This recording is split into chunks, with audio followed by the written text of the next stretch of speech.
because people haven't been listening for so long, right? And people haven't been believing me for so long. So a prominent figure in such a pivotal staple in the I mean, if you don't know about the Potter's House, baby, you don't know about the Potter's House. So everybody knows about this family. Everybody knows about this church, especially when you're in the metroplex of Dallas. Like, you know, I mean, I went to the little chastity ceremony that they had. See now I know you know. When they couldn't do what they wanted to do, they would be sneaky, especially Cora. And when she would get caught, she would lie on me. So I think when she found out that she couldn't have kids, she became obsessive with wanting kids even more. That she would be willing to do anything to get a child. Why not go the legal route? Why not adopt? Why not surrogate? They have money to do that. She cannot adopt because she's mentally unstable. I was so out of it. I was dealing with postpartum depression. Yeah, but you wasn't thinking like that. But I wasn't thinking, I wasn't even in the right state of mind. You know, this is my friend. Yeah. I trust my friend. Trust her. Yeah. I was so focused on trying to get and maintain a job and get us a place to stay and things like that. Like I wasn't focused. I wasn't thinking, and honestly, I just really wasn't there mentally, physically. I was not in my right state of mind at all. I couldn't hear anything. I really couldn't see. When I tell you they put a spell on me. No, that was about to say. That sounds like they put something on you. I knew that was probably going to be my first and only time talking to him because I know the type of games Cora played. So you think that was used to basically like, okay, here girl, shut up now, be quiet. But that's not gonna shut me up. It angered me more. Right. Because you thought you could play on my intelligence like that. I'm a brand new creature cause they owe me to die. I'm new. I'm new. I appreciate a safe space to be able to tell my story and share my story in hopes that it would not only help me heal each time I'm able to speak it, but also help somebody else that may be in my shoes or that's gone through what I am experiencing right now. Maybe not on the same level, but definitely help somebody along the way. Absolutely. So, and I know you've been, according to all my research and everything that I've composed, you originally put your story out there by your own words back in May of last year. Am I correct? That's when I put a name on it. Exactly. Okay. So I put a name on it. Okay. So let's give people out in 2016. Okay, so so in 2016, okay, and so you put a name on it here last year back in May, and then you went on to Tasha K's platform, and you just went full throttle. Yeah, I went to Larry Reid first. Wow. Okay, so you went to Larry Reid first, and then I went to Tasha K. Okay. I did an interview with her, but also I have to say thank you to Nosy Bystanders as well. Because she definitely when she covered it just I never expected because people haven't been listening for so long, right? And people haven't been believing me for so long. So when I did the live, I didn't have no expectations. I was just fed up. And so I was just really in awe of God and how he showed me that my laboring and my prayers wasn't in vain. In vain. So for those that aren't subscribed to these platforms and individuals, because I'll be quite frank and honest with you, when I talk to a lot of people that I'm connected with, they were like, what? They had no idea. So I know for a lot of people that have heard your story are probably like, why is she going everywhere? Because you never know who haven't heard the story. So I know you've been talking about it over and over and over and over in years, but can we kind of can we retell the story? I mean, you can put it in a short term, because I'm gonna be quite frank with you guys. It's out there. If you do your research and your search, you can see, it's still on her Facebook, the original post and everything. The the interviews with the individuals, as she stated, are still out there. But for my viewers and my subscribers, do you mind retelling your story?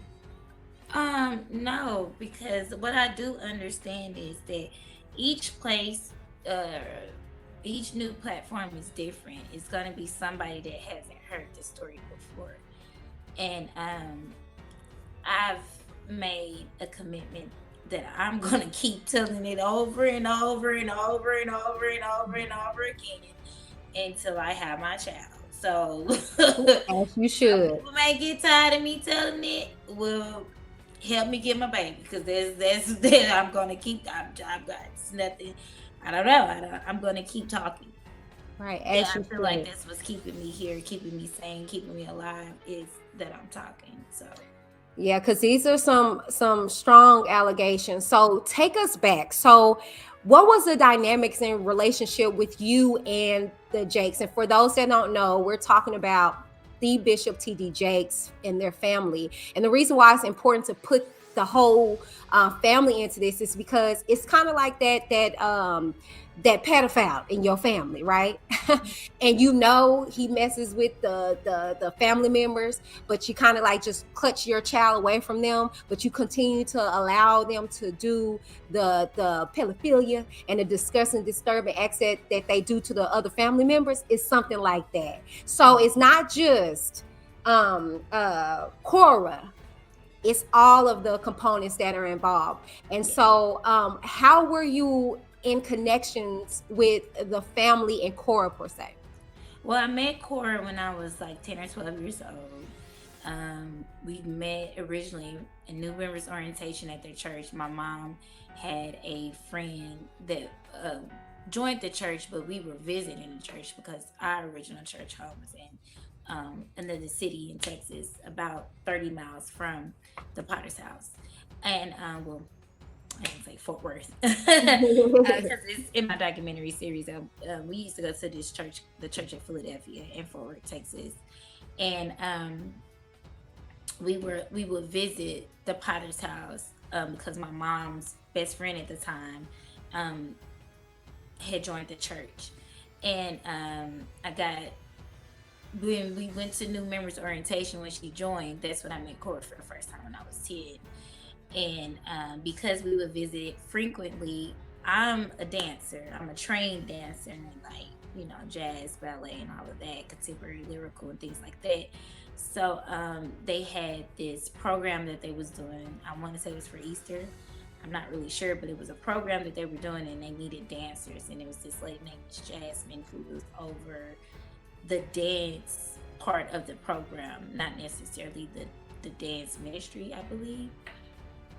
And my mom got me onto the team to be able to do the dance program. And then I believe the Sunday after that is when we joined the church, or maybe a couple months after that, Mhm. joined the church. And I was 12 at this time. At this time, I was 12. And so that's how I met her. And I met her again in New Members Orientation. And we started a friendship, and we was friends ever since then. So I know her because I've been knowing her since I was literally a child. A We child. was friends for, well, I was her friend. I know that now as Who an adult that she wasn't your friend? she wasn't my friend. Mm. I know that at some moments in the friendship there was genuineness, because I believe if you're gonna tell the truth, you have to tell the whole truth, the Right. good, the bad, the ugly, the right, the indifferent. So um, at some moments it was a really genuine friendship, and I don't really know what happened with her or why she changed over the years, but that's how I know Cora. Absolutely. So, as time went on in regards to your relationship with her and seeing her being a part of the church, and I remember hearing you state this on several different occasions, the math wasn't mathing. She was such a prominent figure and such a pivotal staple in I mean, if you don't know about the Potter's house, baby, you don't know about the Potter's house. So everybody knows about this family. Everybody knows about this church, especially when you're in the metroplex of Dallas. Like, I mean, I went to the little chastity ceremony that they had. See now I know you know. I was trying to tell you, baby. I know my mama watching now. Program too. We probably was there. That's when Pastor Chris Hill was over the youth ministry. That's why I was like, ma'am. Yeah. I didn't talk to you. Oh wow. Yeah. I was in that ceremony. I'm over here like. Yeah, I did the chastity program with the promise ring, and we had these little. And your mama, your parents, you turned to them and say to them, saying that we'll be chaste and abstinent until. Yes. Yeah. Yes, and you turn to your parent and y'all go to the ceremony. Yeah, me and my sister did. You had to wear the white dresses. Yes, yeah. We had, It was a whole like wedding ceremony. It was. So that's what I'm like, ma'am. Oh, girl, you know that. Okay, then. How you doing? Yeah, yes, ma'am. Oh, yes, ma'am. I was there, and I was there when it was. I don't know if you remember, it was like the small church. It was like you had the youth firehouse. Yes, and they would have the firehouse. It was Fat House. Yes, and they were in the tents and in the what is the things called, the trailers outside. Yeah. Like they built the big house. They called it the big house. We kept the old sanctuary. The old sanctuary was the firehouse. It was. I was there back then. They were having like teen summits and stuff in that house. Girl, yes. Oh my God. Yeah, the one dude checked me. I forgot about the teen summits. Yes, that's when Haley Bowling used to come to the church when she was dating that football player. Yeah. Yes. Yeah, I was there doing all that, baby. You trying to walk up to the front? Yeah. You better not. So yeah. Okay, so I wanted to put that in, baby, because you talking to a real one for real. So okay. So I know that had to. Well, maybe it didn't. Maybe because when you young, you don't really pay much attention to. Dang, they supposed to be a child of God. They supposed to be, why they acting like that. Mm-hmm. Did it ever click or register to you like? Well, hold up, or not really? Not that young, not growing up in the church, because I was such a sheltered child. Like even though I would be with Cora and they would do the things that they did, I didn't still have a full understanding of it, because in the home with my mom, we didn't talk about it. I wasn't even fully aware of my body. Like even after I had my oldest daughter, I didn't even really realize how beautifully made up right. of a woman, and so I didn't even fully know those things. So I was free with Cora when I was with Cora and hanging out with Cora and Sarah, but I was also still very naive and green. Right, so, as you should, because you're a child. Yeah, I didn't realize, I just knew you ain't supposed to be lying on people you say your friend, that's your friend. When you say lying, what happened? What do you mean? Like, what did you experience? After, like, we grew up in church, like, we grew up together in church, right? Mm-hmm. And we hung out outside of church, and hanging outside of church, Cora, they was PK kids. Yeah. And I think a lot of people know what that means, but they were PK kids. I consider myself a PK kid too, but I was not a PK kid like that, And so, they would be sneaky. And they really got to do what they wanted to do, so when they couldn't do what they wanted to do, they would be sneaky, and especially Cora. And when she would get caught, she would lie on me. She would lie on me. Wow. Okay. Yeah, no, that's not what you do when you friends. But yeah, when you young, you kind of let that stuff go over. So, okay, so let's go ahead and get into how all of this came about her getting your child. So, how many children did you have before having your son? Before Jason, I had 3 kids. For Jason. Yeah. You had 2? I had 3. Oh, so you had 3, so he's the 4th. He's the 4th born. Okay. So,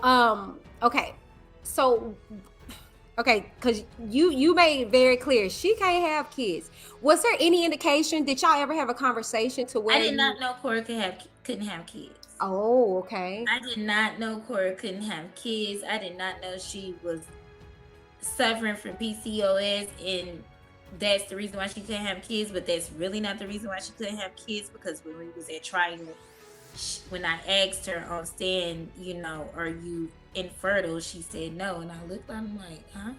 And then I said, so you're not infertile due to PCOS? And she said no. On stand, come to find out she's infertile because her insides are messed up because she had an abortion. But anywho, is that allegedly? It's neither here nor there. Yeah, I didn't know that she couldn't have children because I ended the friendship probably in like 08, 09 maybe. And I ended it was kind of like the last straw when we came back from taking a ride to Kentucky, because she had met a guy online through Facebook, and he was a quote unquote pastor. But he really didn't have a church. It was like that's just a whole another okay. I was ride or die. My friend Ashley, who was a mutual friend, was also ride or die. So we didn't let her ride on her own, but we didn't know that she didn't have permission to go. And she used her nanny job, because Cora's a nanny. She used the nanny. So she told her mom that she had a nanny job where she had to be over there for the whole weekend. So we ride with her out there to Kentucky for her. Well, we stopped before we got to Kentucky. We stopped in a state. It's a state right before Kentucky. I just can't remember right now the state. But she went to go see a guy friend of hers first. I believe his name is Marcus, but I can't really remember. But we stayed at his house for a night, and then from there we drove to Kentucky. And while in Kentucky, they figured out where we was. And Sarah begins to call all of us, and then she calls. Finally, we convinced Cora to answer the phone, because now they're emailing. See, back then you could text, but it was like them old little Nokia like that. Okay, so it wasn't like texting how it is now. Yeah. So she emailed her and told her basically that the parents knew where she was because of the GPS tracker on the car, and it had went off on 80 when Cora hit 85 miles an hour, and that she needed to come home because their parents was extremely upset. So we ended up driving back to Fort Worth. We ended up driving back. Where did Sarah stay? I think Sarah stayed in Fort Worth. Sarah might have stayed. No, Sarah stayed in Fort Worth. She stayed in Fort Worth at the time because she was with Robert Henson. So we ended up driving to Fort Worth to Sarah's house, and we're there, and we're all upstairs. Me, Cora, Ashley.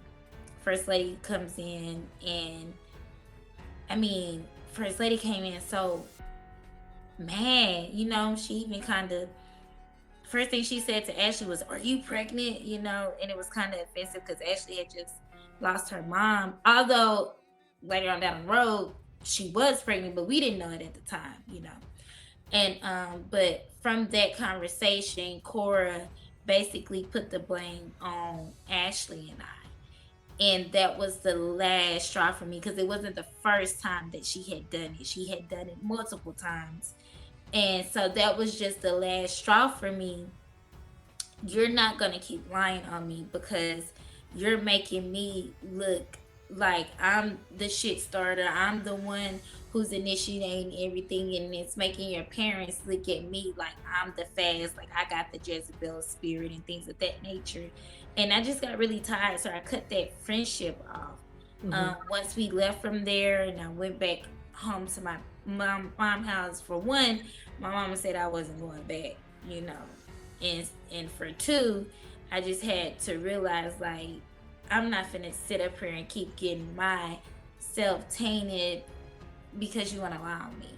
Right. And so I had cut that friendship off for like almost 7 years before I got back reacquainted with Cora at the Easter picnic in 2014.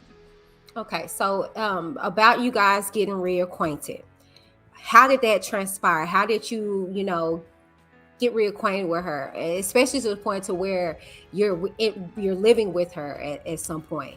What happened?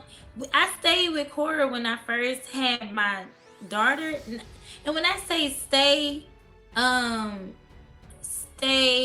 yeah, we stayed together. We stayed together. Yeah. When I had my daughter, Anaya, my oldest child, who's 15 now, who is a junior in high school, who will be entering in as a 16-year-old senior, make straight A's, all AP honor classes, including AP Culinary Arts, English, and Math. Sounds like you very. I was just about to say, Mama. Sounds like you very fit. Yes, okay. And I had a lot of help, raising her with my mom and stuff like that. But that's mine right there, and I'm so proud of mine.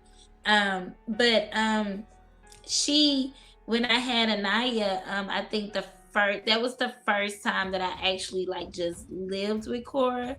And Anaya was born in March, so this was like April, May of 2007. And we were staying in DeSoto. And she helped me with her, and it wasn't this energy, it was very much, I'm just godmama, I'm auntie, Right. It wasn't no obsessive energy force as it was with Jason. And so we lived together. We Ashley eventually came and stayed as well after Cora had moved from the 2-bedroom apartment that she had with her dead roommate. And in between moving there, we lived at the estate until the 1-bedroom got ready. But it was a huge 1-bedroom, almost like a two-bedroom apartment. Gotcha. So we ended up moving into that apartment, in the same apartment complex, just a different apartment. And my mom tricked me into coming home. Why you say trick? To come home and introduce you something. This was after months of staying there. Excuse me. And then she was like, when I did come home, Cora and Ashley and Monet, they brought me to my mom's apartment at the time. She was staying in an apartment. And I went upstairs thinking that I'm just going to get some clothes and some shoes and stuff like that. When I came upstairs, my mom shut the door and told me that I wasn't going back. Yeah. That's how that happened. And so, dang. Yeah. Yeah, so that was it. I didn't speak to Cora anymore since that moment. And why do you think she did that? Did she send something? Because I had called my mom when First Lady came over to the house from the Kentucky trip, because this happened maybe like, a week after that. And I had called my mom, and I was basically telling her, what happened, and she didn't like it. My mom never really liked Cora, so my mom, she's not gonna do much of talking. She's gonna do a whole lot of action. You know what I'm saying? So, and when she goes into mama bear defense mode, sometimes it's not always done in the right way, but the intention is right, and Right. so that's what she did. And so from that point up until 2014, I did not I was not we was not in a friendship. Now we would speak, we would be cordial, we would share, cordialness over the internet, but as far as having a friendship relationship, we did not have.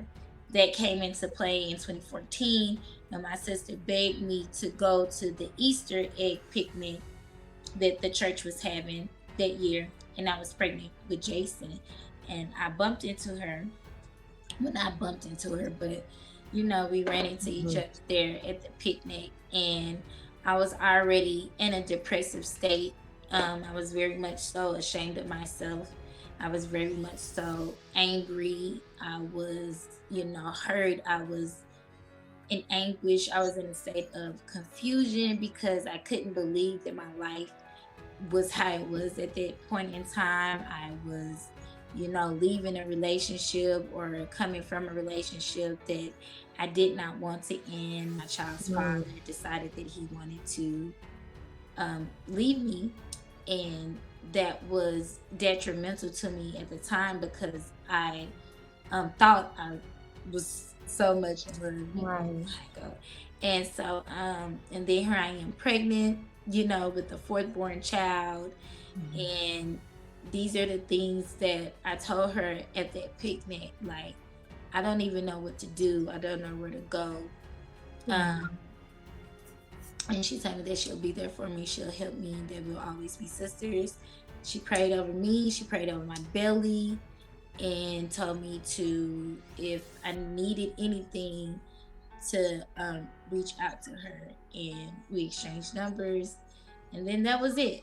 The next time I talked to Cora was when I went a month later in May, is when I went into labor. It was May 21st when I went into labor. I called her. And I called her because I did not want to be in the hospital alone having my child. And I called her. And she came. With the motive, but she came. And that's how we got. So okay, because I'm in your mind all the way, and I'm like, as you telling me this, I'm just putting myself in your shoes, and I understand. I've been there. I'm in my second marriage. I never thought I would be in a second marriage, and I remember telling God, I don't want nobody else, Lord, and you're so gun ho on this reality that you paint for yourself. So I get it, and to be young and to be pregnant, and already hormonal. You've already lived with her once before, so you had no reason to believe that something was going to shift or that things did. But that experience, I didn't even know at that time when I reacquainted back with her, I didn't even know she couldn't have children. I didn't even know that. I had no idea that she couldn't have children. So somewhere in that period of you guys not seeing each other, you feel like she discovered that information? Because it seemed like a drastic. I guess so. She knew what she did when she got an abortion, right? Right. So this was after y'all split, right? She got one. Yeah. Okay. I think Cora got an abortion before we split. It just didn't say anything. Oh. I think Cora got an abortion between the ages of 16 and 18. Okay. Is when I believe Cora got an abortion. Okay. But I mean, after that, y'all stayed together, and she wasn't acting weird, and you already had kids at that time, right? She wasn't acting weird because I don't think that she knew that she didn't know that she was barren. Got you. So something happened. Find out she was barren until she was like 21, 22. Got you. So, okay. And then here this gift from God. You and all your but mind you, she had tried to take other people's kids before I came around and was unsuccessful. No, we didn't know that. Do tell. What do you mean? What? It was a baby by the name of Josiah. They called it the baby JoJo. She tried to get that baby, but the family came and took that baby. It was other, So she wait. she's So always been upset. Let me just say this. She's always wanted children. Okay. Okay. She's always been obsessed with having two to three kids. She's always wanted her daughter's name to be Amari, named after her brother Jamar. And she's always wanted a son to be named Nehemiah. Okay, so Cora has always wanted to be a mother, right? So I think when she found out that she couldn't have kids, she became obsessive with wanting kids even more. That she would be willing to do anything to get a child. Why not go the legal route? Why not adopt? Why not surrogate? They have money to do that. She cannot adopt because she's mentally unstable. And you feel like they would have found that out? She's been in mental facilities. She's been in mental hospitals. She's gone to, I think it was Broken Ridges Recovery Center in California. She would not be able to pass a psychological background exam to legally adopt a child. Well, what about surrogacy? She could have done that. Why didn't she do that? That's what I'm saying. That's what I want to know. They got the money for it. But that tells you how disturbed, seriously, for you to take people's kids. And you got all these other resources. Okay. So, all right. So let's get to, okay, you guys have, you call her. You're about to have your beautiful son. And she was there. How was her behavior in the labor room? Now that you look back, I know you probably was like, "Oh yes, thank you, sister." But now that you look back, I wasn't even like, "Thank you." I was so out of it. Right. I was so out of it. I was dealing with postpartum depression. I think.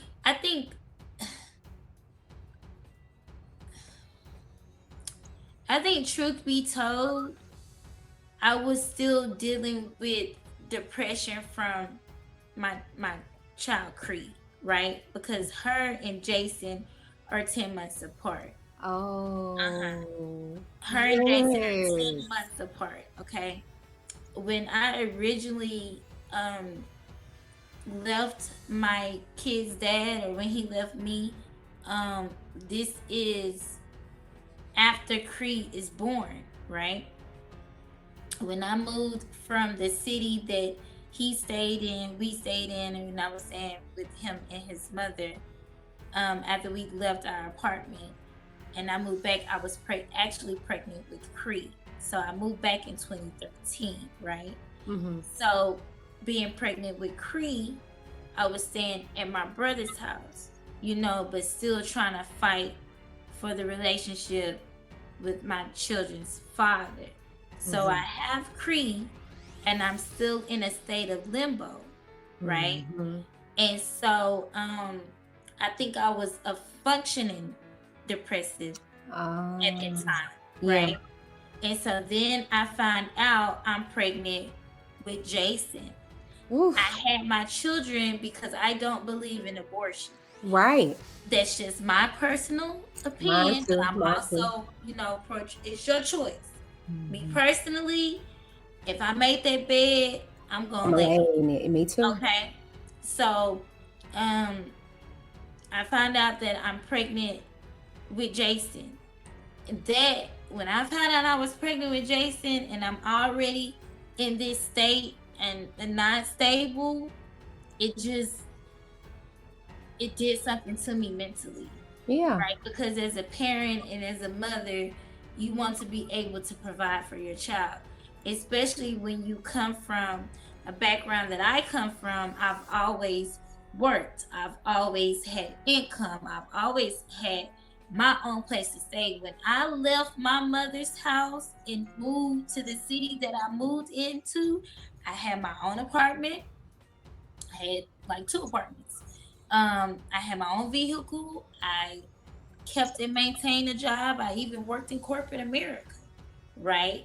And then I had a downfall. I hit a low point in my life, and now I'm not working, right? Now I'm not able to even get an apartment leased to me because of the charge that I caught because I didn't want to snitch on my friend. Okay. So that caused a downfall in my life. So that also had a lot to do with the depressive state that I was in while carrying Jason. I went from working Fortune 500 companies to having to move back home to living with, my sister or my brother or my mom and working at a beauty supply store. I went from it's a reality check for you. And 50 cents an hour to making not even $9 an hour. That was a lot for me mentally. I went from having a somewhat healthy relationship state environment to now I'm literally struggling just to eat and feed my children. And that took a toll on me mentally during that pregnancy. On top of the fact that me and my mom didn't have the best of relationship. It was up and down. And so being pregnant with him so quickly after I just had Cree. I had Cree. Cree was born in July. And by that September, I was pregnant with Jason. Wow. Found out in November of 2013 that I was pregnant with Jason. And it just wasn't good. Overwhelming. Yeah. Overwhelming. And then you don't have nobody there to say, hey, maybe you need to go talk to somebody. Maybe we need to get nobody. Even after I had him, like, Cora in the hospital room, to answer your question. Yeah. I'm sorry, I got a little sidetracked. No, you're okay. To answer your question, in the hospital room, it was very much so. Looking back in hindsight, I can tell you what it was, but me in that moment, I was just out of it. I didn't know. I was very emotional. I was very detached from my child. That's a clear sign. It was, girl, I cried every day, all day. I was even crying while I was feeding him, breastfeeding him. I was crying. When his dad did come to the hospital, or the man did come to the hospital. I'm not gonna play with you. We argued so much that the nurses came in. It's not even. We wasn't even arguing. I was doing crying, arguing, like not yelling. I was just emotional. Yeah. The nurse even had to come in and say, "We're gonna have to ask you to leave. You're gonna keep, having these emotions going on with her, Yeah. And Cora saw all of that. She's the one who told me that I was dealing with postpartum depression. Okay. Sissy, I think you have postpartum depression, Sissy. And then when the nurse came in, she telling the nurse, I think she's dealing with postpartum depression, all while holding my child. She held my child the whole entire time she was at that hospital. And she came to the hospital every single day that I was there. Every single day I was there. If I put him down, she would pick him up. And I was so out of it that I didn't even say, no, Cora, put him down. Because I don't want to spoil him. As a mama, You better not hold that baby all damn day. Put him down, you gonna spoil him.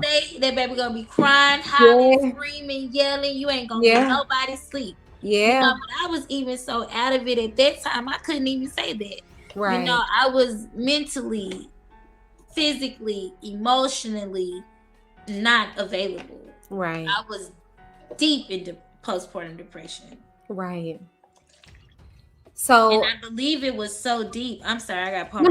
No, you go ahead. I love apple juice. I believe it was so deep, that postpartum depression was so deep because of the depressive state that I was already in before I had Jason. Makes sense. Yeah. Yeah. Yeah, that makes total sense. Okay. So she's at the hospital. She's being sissy. with you and what I'm saying, just being there for you. How did you get to a point to where you were staying with her? How did that happen? Or you were there at that home with her? Or how did that? Okay, so after I left the hospital, I went to Cora's house for 2 weeks. And when I was pregnant with Jason, I didn't know, first of all, I didn't know that I was pregnant with Jason. I got pregnant with Jason in September. I didn't find out I was pregnant with Jason into November. And yes, I did used to smoke weed. I do not smoke marijuana now. Because you ain't gonna get me. Okay. You can drug test me right now. I'm gonna pass with flying colors. I've never done any other type of drugs, never done crack, cocaine, none of that shit. It was just always marijuana. So when I was pregnant, I did smoke marijuana, but this is before I knew that I was pregnant. Once I found out I was pregnant, of course, you have to stop drinking, you have to stop smoking, you have to stop doing all those things. So when I had Jason, they did find, what is it called? The Mecca something. It's like the first poop. Yeah, it's because my son had that. But it wasn't strong enough they knew that, okay, this is something that happened early on. It wasn't throughout the duration of her pregnancy. And so Jason had to go to the NICU because he had jaundice, and he had jaundice really, really bad, where they had to keep him in the NICU under the light for, several days, a couple days. And so after that, we had left, and I had went, and I had to say that because of some of the things that people are saying, you know what I'm saying? Like, I'm going to tell my own story, and I'm going to tell the truth about my story, rather than these are the facts, Right. And I'm not just placing blame on Cora. I take full accountability and responsibility for my lack of ability in that moment to be stronger and better due to my depressive state. Okay. That's the only thing that I would take accountability. But I'm sorry, I'm gonna have to cut you there, because even when the state takes a child, they allow you to get right. They don't just keep your child from you. I'm not saying I'm saying my state of mind. I get That's you. the only thing I'm gonna take responsibility for. I'm not gonna take responsibility for what people are doing too much if they put that over your head. Blame or whatever you want to, whatever have you. These are just the facts, That is, and I appreciate you doing it with my story, because it's not gonna make sense for me to lie in any way, shape, or fashion. Right. And so the hospital watched the baby from there, but he never went through any withdrawals. He wasn't malnourished. He didn't lose a lot of weight. The doctor said that he was fine. The doctor said that, that no babies really have like crack addict symptoms from marijuana. They really don't even look at it as a drug in the medical field. And that doctor said that on stand as well. So I just want to clear that up as well. So I come to her house for 2 weeks after I had Jason, simply because I didn't want to be in my mom's house. And I think we probably got into an argument or something like that, maybe, or I just didn't want to be around that type of energy at that time. So Jason, me, and my other children was at Cora's house for 2 weeks. My first time meeting Brandon, her ex-husband, was the day I was leaving the hospital with Jason. And so we went over there only for 2 weeks, and then after that we went back to my mom's house. So I was living with my mom. And she was supposed to be helping me with Jason, and so he would be with me probably for maybe like 3-4 days.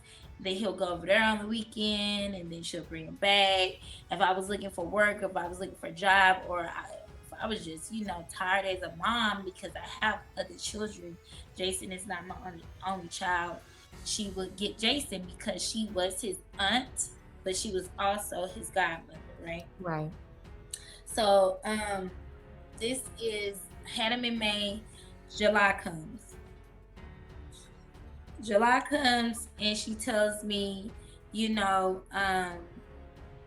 it's not healthy for him to be going back and forth like this. This is the first time that she brought that up to me. And I was like, huh? What are you talking about? Really didn't pay no mind to it because she kind of just like brought it up and slid it in there. And then she was like, well, I'm getting ready. She was writing a book called Faith in It. And she was getting ready to start like traveling and things like that with that book. And so she was like, I want to be able to, take Jason, and if he's with me and he needs to go to the doctor and stuff like that, I need to be able to do that.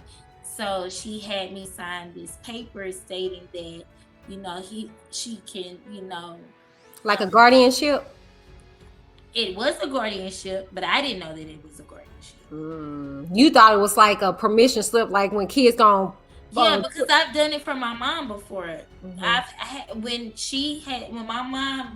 to work and my mom has to take my children to the doctor or things like that, I've had to write a note to say that my mom is able to, my permission to be here with my child at this medical facility, right, and to make decisions for my kids in my absence. You know what I'm saying?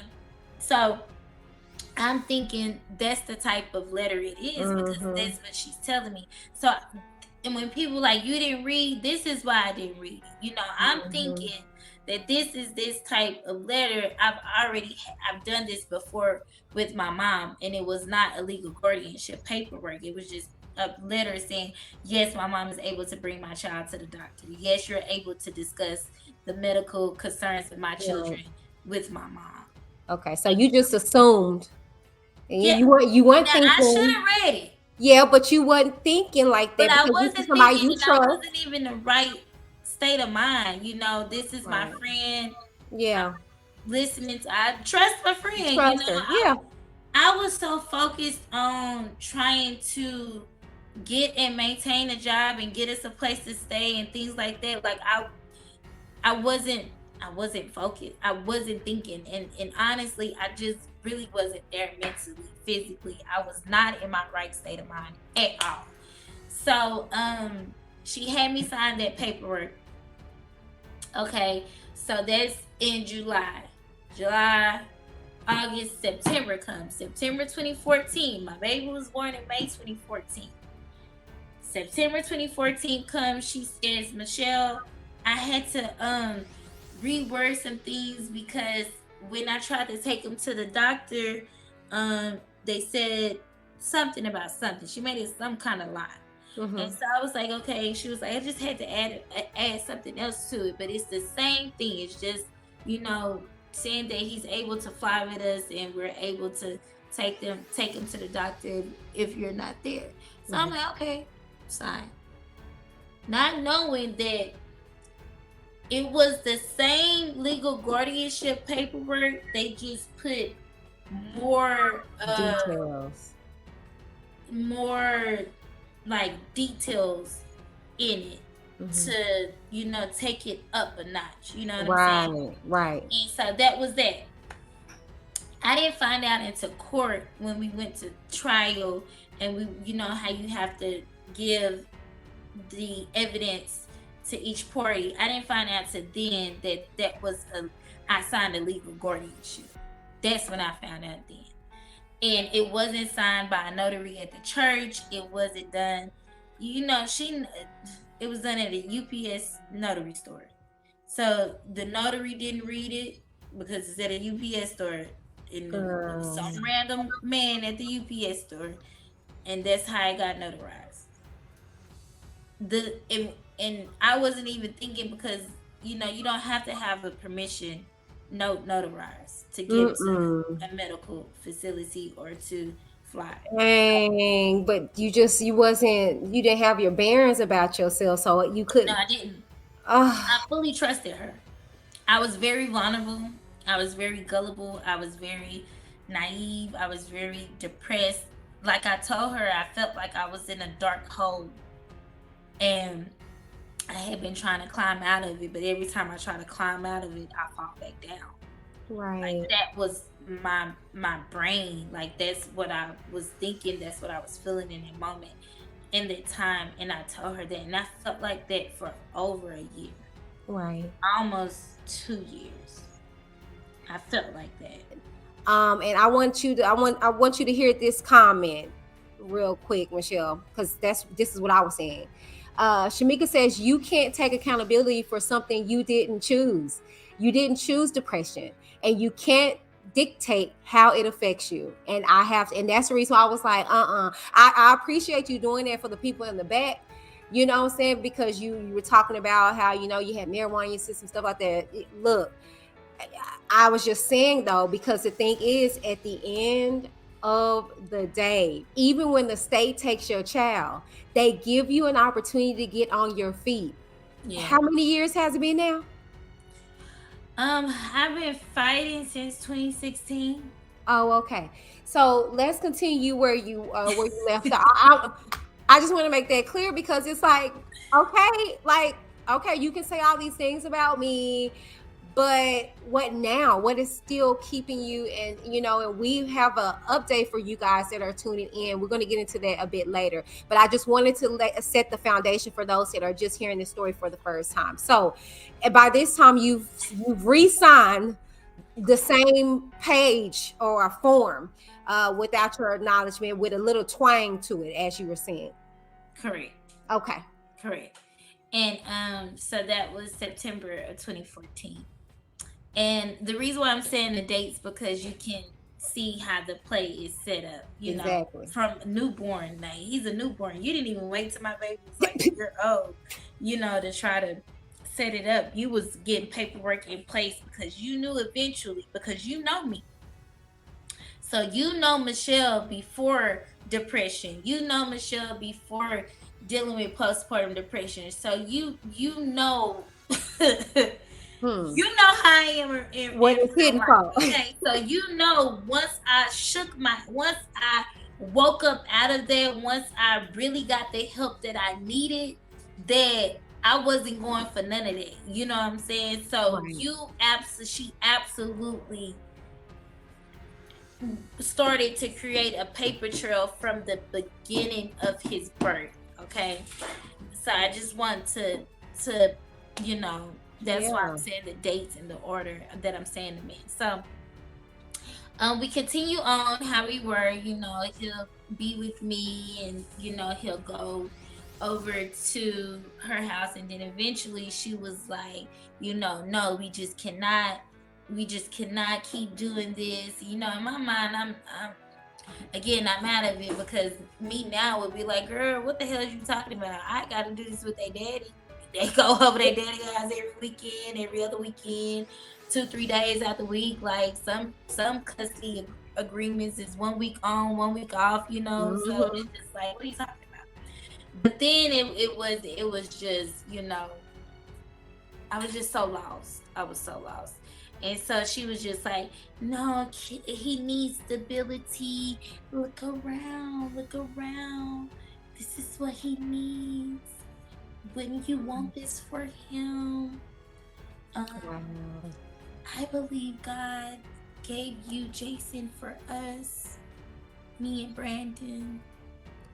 Girl, okay. Started sending me adoption. Okay, hold on. Time out. Because I heard you say this before. Let me say this while we got everybody's ears. Y'all need to stop doing this. And I love the Lord. I still, I've been through church hurt and stuff myself. I still go to church. Maybe it's a different one, but I still go to church. I still love the Lord. Y'all got to stop this. God is not going to tell you that somebody else's husband is your husband. God is not going to tell you that somebody's child is your child. That's why we have adoptions. That's why we have surrogacies.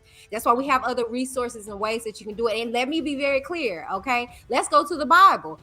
Sarah, if it's meant for you to have a baby, you're going to be 95 years old, and God will give you that. That woman had a baby at 95 in the Bible. She sure did. So if that's what God really truly wants for you, he's going to make it happen. You ain't going to have to steal. You ain't going to have to manipulate. You're not going to have to do stuff. And if it was God's will, it will be peaceful. She's not at peace. Are you peace? Are you peace right now? Right now in my life? Well, aside from that, I'm talking with the situation with your son being gone. Are you at peace? Yeah. Oh, okay. So it ain't of God. It's not of God. No. God is not the author of confusion, but go on. Hell nah. I'm not at peace with that at all. I think I won't ever be at peace until I have my baby back. But yeah, she was like, look around, do you want this? Whatever. And then she starts sending me videos about adoption and this, that, and the other. And she starts asking me if I, would give my son up for adoption. And I was like, well, no, Cora, I just need help. I just need resources. And no, I've never used Cora, okay? I was Cora's real friend. I kept it real with Cora. I told her when she was wrong, when she wasn't wrong. Cora has not given me a lot of money over the years. I was Cora's friend for who I thought she was, okay? Right. I would never clout chase behind her. I never cared about her status quo because Cora didn't have a status quo, okay? Let's just be clear. Can I be clear? Have a status quo. I didn't know her until I heard your story. Cora did not have a status quo. She was nobody for just because she was Bishop T.D. Jakes' daughter, but that didn't mean shit to me. I met the girl when I was 10, 12 years old. Right. Right. So it was never me using her and whatever, like. And to keep it all the way real and funky, the reason why I would have to help her pay her bills is because she didn't manage her money properly. Where will her money go? Huh? Where will her money go? She was spending. They never taught them the value of $1. They never educated them on how to maintain and keep money. And she's spoken about this, so this is not something abnormal that I'm saying. Like, I had to help her, and when I say help her pay bills, even when we were staying in the DeSoto apartments, my dad died when I was 10 years old, so and he was in the army and stuff like that. So I would get a check every month, and in that my mom eventually started giving me money from the check, and while we was living together in DeSoto, if the lights got turned off because I paid the bill.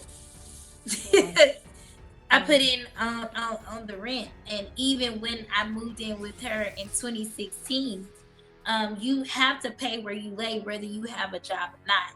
You better have a skill. You better do something that creates income. So even when I was out of a job, I've always had a skill. I've always done hair. You know what I'm saying? Mm-hmm. So I can get a client or two clients and make a quick couple $100 and pay a bill. That was that. I like, just because I wasn't working a physical job doesn't mean I didn't have a hustle about me. Okay. Right. So yeah, it was nothing for me to use her for. Right. I knew that because she was Bishop T.D. Jakes' daughter, I knew that the church had a warehouse, and I was willing to work at the warehouse. I was willing to get a job at the church. I wanted to work, not have a handout. Okay. Right. That's what I wanted to do. Work, not have a handout. So, but she didn't even help me with that, although she said she would. What she did was try to keep me in a struggle, to keep me in that mind frame, to keep my mind low and down so that she could do what she did in trying to take my child, in hopes that she could wrap it up before I got out of that state of mind. So so you signed the 2 documents. You're at this point now to where your son is traveling, and he was traveling with her at a young age. Not all the time, but he's traveling with her off and on, and I'm still thinking, it's still, God mom friendship, whatever. So she begins to question me about adoption, and I'm telling her, no, that's not what I want to do. So then when I'm telling her, no, that's not what I want to do, she begins to full force the manipulation process, fully force it, right? She begins to tell me that God told her that I had my son for her, and asking me if she could um, pay me for my child. I'm like, pay me for my child? I knew enough to be like, girl, I don't want to give my child up. I just want, I just need some help. I just need some help. Um, to offering my, when I said no, she was like, well, do you think, because I said no, and then I was like, and I don't even think, his father would do that. And then she was like, well, do you think if we give y'all both $5,000, you can just, and that's what she did. And I was like, what, Cora? No, and it didn't click then. I can't tell you why it didn't click then. I can't tell you why I wasn't like, oh no, I need to get the F from out here. I can't tell you. I cannot answer that, because I wasn't even in my right state of mind. I wasn't even thinking and functioning as a stable-minded person. Right. I knew enough in some areas not to go that route and not to do that. But when it came to taking a step back and really looking at what she was doing, I was not in my right mind to do that. So I didn't. And so from that, she starts getting aggressive. She starts saying things like, that baby belongs here. When I would take him and she felt like he was gone too long, bring my baby back, but she would always try to like say it jokingly. But when Playfully. I look back and hear the tone, it was never jokingly. It was like, that bitch really thought that was her baby. Yeah, she did. I'm sorry, Whitney. You fine. You fine. She really thought that was her child. So when I still wouldn't give in, I actually wrote an email to her telling her, and this is after she put me in the saying that she could be my therapist because she was a licensed minister and she could counsel me, and had me sitting in in her office and recording me, asking me questions about who Jason was to me. And this is after she had, started making me have thoughts because of everything that she's putting into my ears and telling me in my mind about, that God gave Jason to me for her. Mind you, I told her I was ashamed. I told her I was, not happy. I told her that I felt like I failed as a person. I felt like I failed as a mom, and I don't know why God gave me another baby. I really opened up to her about how I was feeling in that moment, but that was just that moment. What was temporary is not permanent. What's current is not conclusion. And she completely took that narrative and ran with it. Yeah. So I then I was like, Cora, I wrote in the letter thinking that, okay, if I write this in the letter, then maybe she'll get the picture that I don't want to give my baby up. I just need some help. I wrote a long ass email, and I was saying, like, I could do this and I could run from my responsibility, and yes, he could stay here, and yes, it would be this way, or yes, it would be that way. I think I may post that email. I have debated about that for a long time. And then but at the end of the email, I said I could do all those things. I said, but what I do know is that God gave Jason to me. What I do know is that he's not discouraged in me yet. And although I'm fighting this depression and I'm fighting this postpartum depression, I want to keep my child. And I pray that God will open, because at this time now I found out that she can't have kids. Somewhere along the lines, like, I pray that, God will open your womb so that you may receive da-da-da-da. 50. Well, honey, I guess that she wasn't going for that, baby. Next thing I know, we are leaving church, and she has this prophet come down by the name of Galena, and this is she has this prophet come down by the name of Galena. This is what I forgot to say on last night's interview. She had this prophet come down by the name of Galena from Chicago, Galena White. They call her Dr. Galena White. Mm-hmm. And we go to church, you know, and after church, Cora always cooks. So everybody goes to Cora's house after church. And you know, it was one of those Sundays where the spirit really on the house. You know what I mean? Yeah. You were just so full. You know, so it carries you, you know, home and stuff like that. Okay. So, unbeknownst to me, I was walking into an exorcism, and the exorcism was for you, for me. Oh, okay. Yeah. Oh. So I walk into the house. Dr. Galena is there. Is other women there, and the furniture is moved back. They got candles lit around. They have worship music playing. And they're walking in a circle, speaking in tongues. And I come in. Was there an interpreter there? Dr. Galena is an interpreter and a prophet. The same one that told you that somebody else's baby was. Oh, yeah, I'm getting her. You say because you know biblically, when people talk in tongues, you supposed to have an interpreter there. Yeah, you don't just talk out. But go ahead, go off. I'm sorry. Yes, go ma'am. Ahead. Yes, ma'am. That is order. Oh, you know. So I come in, and I'm like, you know what is going on? Because I've been going to church all my life. I ain't never seen a circle walking, candles lit. It was giving very much so witchcraftiness.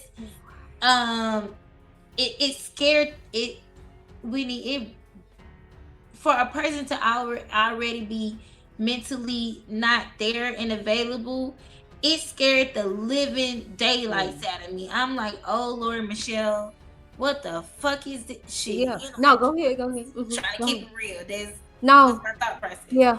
So I walk in, and they're walking in the circle, you know, and they're speaking in tongues and they're praying. And Cora was like, come in, and just praying. You know how she be praying. Everybody know how she be praying. You know, with that tongue, but she be praying.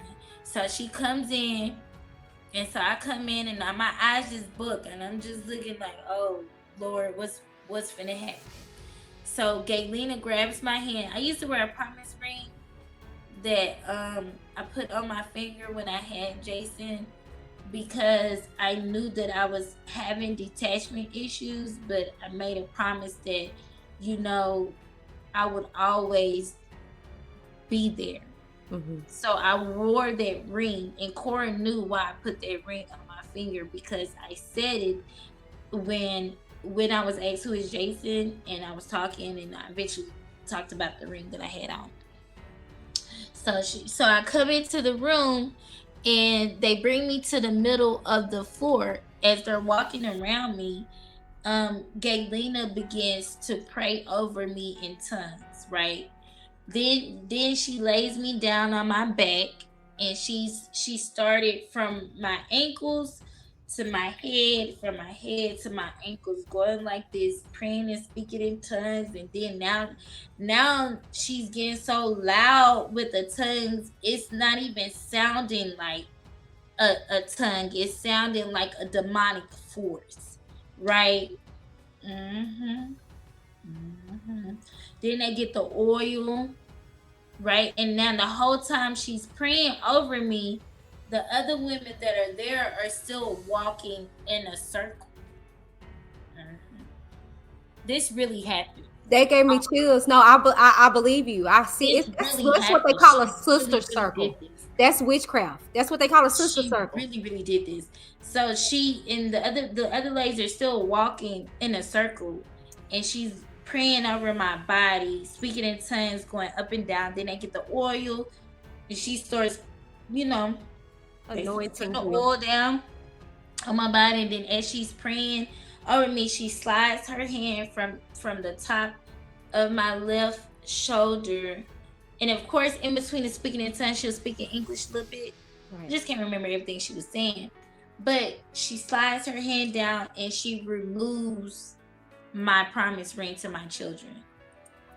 She removes the ring. It was a real silver band. What the ring have to do with anything? I know, but I'm just saying, why did you have to do that? That don't make sense. Because but you know what you was doing. To break the bond. Yes, that's demonic. That's evil. Yeah, she was trying to break the bond between my son and I, to get me to conform to believing that I did not have Jason for me, that I had him for Cora. So, I mean, I know that now because Right. But yeah, she took that ring off, and it's when she took that ring off, I felt a break inside my body. I was about to say, I felt a break inside my body. The whole time I was laying there, I didn't cry. As soon as she took that ring off, I felt a break inside my body, and tears just started flowing down my face, and I didn't even know I was crying. So,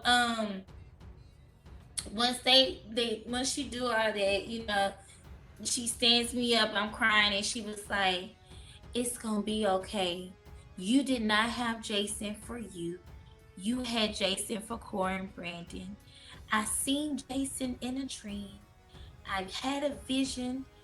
God gave me a vision. I seen Brandon sitting on the throne with Jesus. I seen Jason sitting on his lap, and he was just so happy, and he was laughing, and he was full of joy. And that's how I know God is telling me that you did not have your son for you. You had your son for Brandon and for Cora.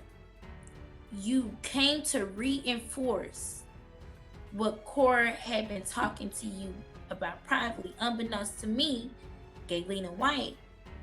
That's how she got her child. The same methods that Cora did. It's a story for another day. Yeah. So she did that. That happened. That really, really happened. Spiritual manipulation. When I got up from that, I was so numb. I couldn't hear anything. I really couldn't see. When I tell you they put a spell on me. No, that was about to say. That sounds like they put something on you. They put a spell on me. And so then after that, now we're in 2015. So then after that, Cora calls me over for something. I probably to cook. I'm not really sure, but we come over, and she takes me up to Brandon in her office. Brandon says he doesn't remember this, but Brandon was in the office when she said this and when she did this to me. I went into the office. She slammed me up against the wall. Not really like slammed me, but like pushed me up against the wall. And she shut the door first, locked it. All the lights was off except for the projector. They had a projector in the room because we'll go up there and we'll smoke and we will watch TV from the projector they had on that faced the wall. So all the lights was off except for the projector light. And she pushed me up against the wall. She came in, she locked the door, closed the door, locked the door. I immediately get scared. I was a little punk then because I was not there. You weren't there. I wasn't there. So she pushed me up against the wall and she says, just like this, "If you don't give Jason to me, I'm gonna take him from you." That shit fucked me up mentally. Like when she said it, it was like she looked so demonic when she said it. Like it scared the living daylights out of me, and I was like, oh my God, like what the fuck, you know? And then shortly after that, so that happened. I was just scared. I didn't know what to do. She had basically kind of secluded me from my family and had me thinking that my family, you know, were my enemy. My mom was my enemy. My mom was against me, constantly throwing up in my face, you know, how up and down our relationship was, and just basically constantly painting my mom as, you know, this picture, just constantly talking about the bad, the bad, the bad, the bad. So that's what I would focus on, and couldn't listen to my mom when she would tell me, Michelle, you need to get your baby. Michelle, you don't need to be over there.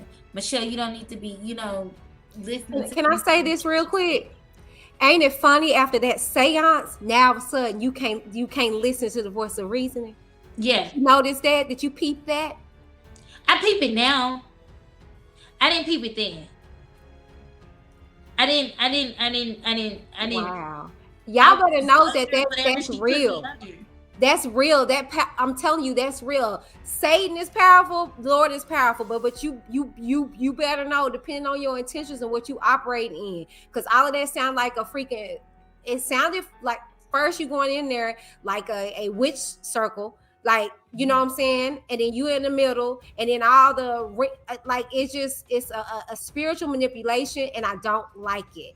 God does not take stuff by force, and for her to shove you up like that and say, if you don't give it to me, I'm gonna take it. That's the devil. The devil takes, the Lord gives. Oh my God, I'm sorry. Because I'm like, it's okay. Okay, all right. And so then after that, she calls me over there saying that she's cooking. When I say after that, I'm not saying like right after that. I'm saying like it was like maybe months, you know, several months after that. But from that, when she did that, I just thought in my head, I have to do whatever I have to do to stay close to my baby, you know. So, that's what I did, you know. Right. And I was still up under that manipulation as well. So, you know, it scared me into being obedient to what she wanted me to do. If that makes sense. It do. Yeah. So then after that, she calls me over, and this is Jason's birthday. How old was he turning at this time? He's turning 1 year old. Girl, this all happened before the baby turned 1? Oh yeah, this all happened before he's turning 1. Oh, Michelle. Oh my God. Yeah, that's what I'm saying. And people act like people hear what they want to hear, and it's like y'all have to pay attention to the timeline. Girl, you have to pay attention to the timeline to understand the manipulation, the coercion, and the duress. Yeah. All of that happened in under a year. You just had the baby. You just had him. I just had him. I just had my child. I was definitely in deep postpartum depression. You were. That takes like seriously half a year to like years. It could be years depending on. Yeah, it can be, especially if it doesn't get addressed. And yours never did. Never. And she knew to take full throttle advantage of it early, because if she didn't, and now, you know, she wouldn't have been able to get him. I'm gonna just say it like that. She wouldn't have been able to get him. Right. So on his birthday, the evening before his birthday, so this is May 20. Message it later. So this is May 20 in 2015. She calls, she's like, hey sissy, I'm cooking, why don't y'all come over? At this time, I'm with my youngest son's dad. My youngest son's dad, so I wasn't even pregnant with Liam yet. So we come over there, and you know, we chilling. It's the normal thing for us to go over there while because she cooked. Everybody love Cora's butter biscuits. I ain't gonna take that from her. That girl, she cooked now. Brandon's parents had to show her how to properly clean the food. But once she learned how to properly clean the food, Cora can cook. So we will come over to get food. And so we came over that particular night, and when I woke up, she was like, "Hey sissy, come on. We about to go somewhere." So it was me, Cora, Brandon. Yeah, it was just me, Cora, and Brandon. And on the ride, she began to tell me, and Brandon was in the car as well. On the ride, they began to, just talk to me about, how Jason is always going to be in good hands, and that I didn't have anything to worry about, and that they will always be there for me. I don't think Brandon knew what all Cora had did. Brandon, I believe that Brandon acted off what Cora told him. Because he comes from, a mom who had more than two kids. Right. And was a single parent at one time. He knows what the struggle is because he comes from the struggle. I think Brandon truly operated based off standing with his wife. So I put that out there. So Cora is in the car talking to me, and she, just the whole manipulation shit again. So once we get to where we going, we went to Judge Faith Johnson's office, and we call her Judge Faith because she's a lawyer, but she used to be a judge. But she's also a member at the Potter's House, and she's also a board member of the Potter's House. So she wasn't even supposed to touch this shit. That's what I was saying. It was a conflict of interest from the beginning. Okay? From the beginning. No, this was a setup. Definitely was a setup. This was a setup. Definitely was a setup. Absolutely. Absolutely, definitely was a setup. Oh my gosh. So, we go to the office, and I immediately start crying. We sitting down. I think Cora is sitting across from me. I'm sitting on one side. They have 3 notaries that came in, and Faye Johnson comes in. She's sitting at the head of the table, and I immediately start crying because I don't want to do this. I am being forced to do this. I am being told that you're going to take my child anyway. I am being put under exorcism. I am being, mind guilted, every chance that she fucking got. And so Judge Faith was like, "Michelle, you don't look..." Judge Faith knew I didn't want to do this shit. She looked at me and she said, "Michelle, you look like you don't want to do this." And I just cried and shook my head. No, Cora gets up from her seat. She comes around. She firmly puts her hand, and that's that reinforcing satanic bullshit. Okay. She firmly pushes her hand on my back and says, "You will do this. You're going to do this. You shall do this." That's what she told me. And I did it. I did it. I did. I've struggled with that a long time, because oh God. I didn't want to do it. I didn't know what to do. I was scared. She told me that she'll destroy me if I did do it. Right. And I was scared out of my mind.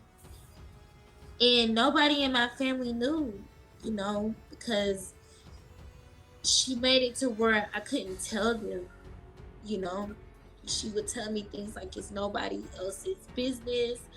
It's nobody else's decision. You don't need the influence of anybody else. You only need to, talk to me. And so I didn't, I felt very trapped. Right. I felt very alone.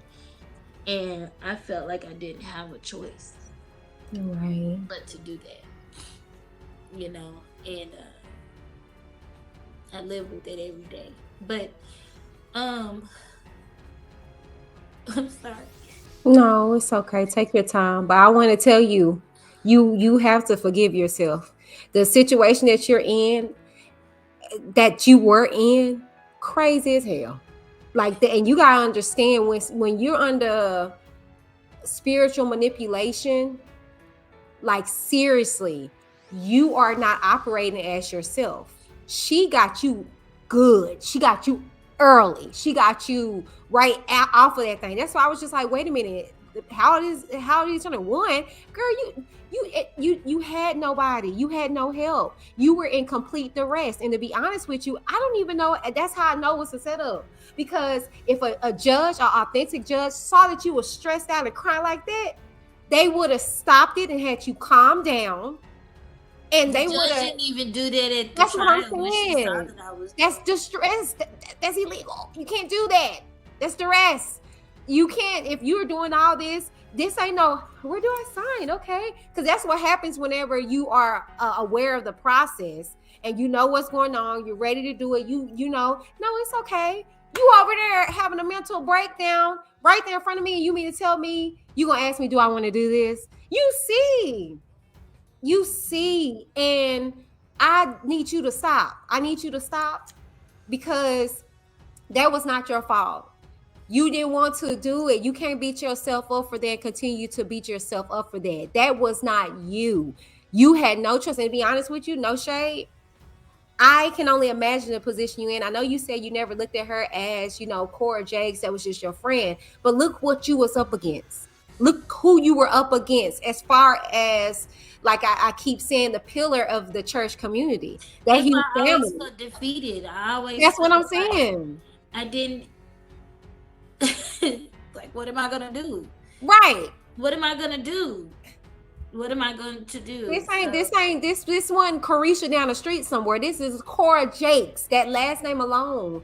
Yeah. So no, ma'am, I'm gonna need you to forgive yourself. You look what you was up against. Like, I'm working on it. I'm working. Yes, that's okay, because I'm gonna connect with you. This is just for y'all, but I'm really gonna be dealing with Michelle on the back end. We're gonna get some stuff cracking. I'm gonna hug on you and love on you, because all people in the church ain't like this. This is not of God. I don't care how close you may look and appear to be. But let's get back to it. Okay. So you sign everything off and over. Yes, but right? At the time I didn't know that it didn't have no standing. It was just a piece of paper. I still had my rights. Only a judge can terminate a parent's rights. Even if you go to an attorney and you sign them over, only a judge can terminate the rights. And you have to be served. You have to come to court. The judge has to ask you, is this what you really want to do? Because a judge can only terminate them if you agree to do that. Is that still in standing now? What? That you still technically have your rights, or no? Okay, this is at the time. This is just at the time. Okay. And so from I still had my rights all the way up until April 2018. And you had no idea? No idea. And you had no attorney there at the time when this was going on? The attorney. The first time I went to trial. No, I'm talking about in that room, that area with her. No, I didn't have no attorney. You didn't have an attorney with you? Did not have an attorney. Did not have an attorney. Because he would have let you know your rights at that moment. Okay, you got 90 days. But you didn't have you was none the wiser. Yeah, I didn't have no attorney. There was no meeting prior. There was no, let me give you this so you can look over this and give it an attorney so you can make the best decision for you. This was another ambush. You got drove up on like this again. She just brought you. Yeah. Yeah. That is weird. That's psychotic. This is some Lifetime stuff. I'm sorry. It's some lifetime, like, oh my gosh. Okay. So time is going on. You're under the assumption that it's over, right? Yeah, I'm Okay. under the assumption that this is it. You know, I don't have anything left to him, so I just stay connected to Cora as much as I could to have that still be, you know, in his life. And so that was in 2015. I ended up moving in with Cora in 2016, January of 2016. I ended up moving in with Cora. Now, mind you, even though Jason was at Cora's in 2015, I would still be over there often. It was never a month that went by that I was not with my child, okay? I still took care of him. He was still on my insurance all the way up to 2018. Hell, he at the time I had food stamps. He was still on my food stamps. I was still. But you had signed him off though. Yeah. Oh, okay. But I thank God that he was still on my insurance. I thank God that, right, you know, I still had those things because I'm able to use that when I go back to court. Yeah. You know, to show like I always obtain care, custody, and control over him. Like I've always supported him. I've always, you know, done my part.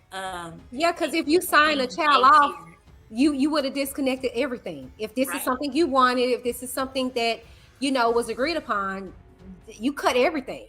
Right.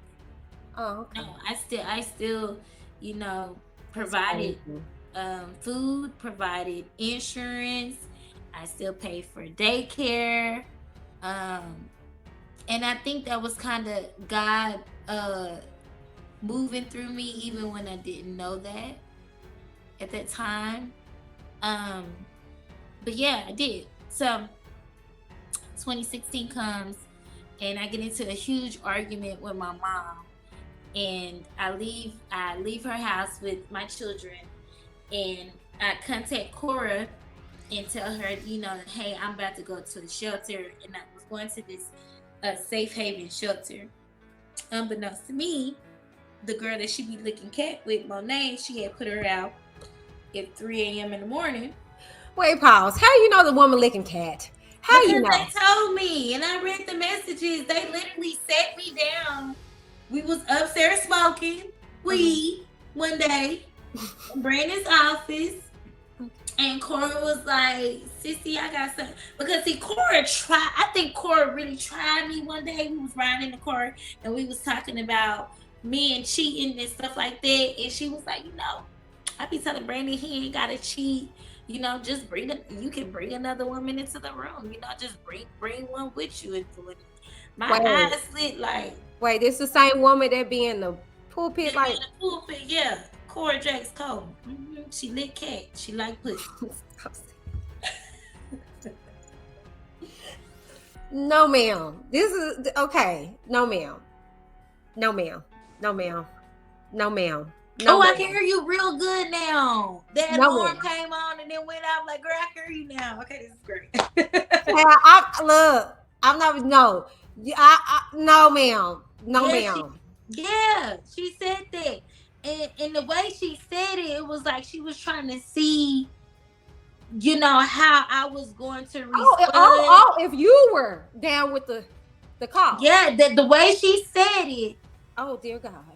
She was like, you know, just bring. But it's the way she said, you know, I know my friend, who I thought was my friend. Yeah. The way you know how some people throw something out there to see how you gonna bite. Yeah, but bitch, no. I am strictly dickly. That is not my ministry. You know what? No, I didn't bite. And especially not you.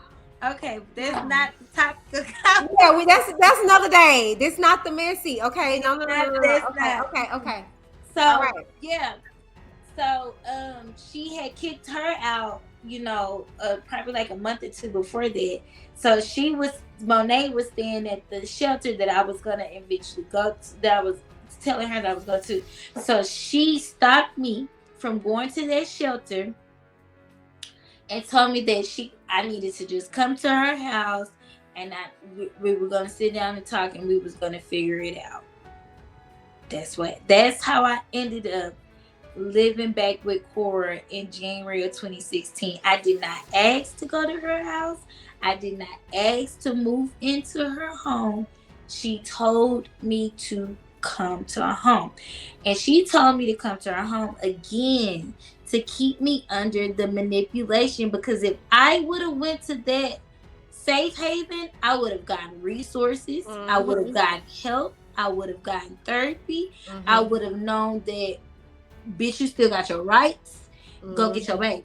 Right. I would have been able to get the necessary help and tools that I needed, that I was continuously asking for while I was in the first place.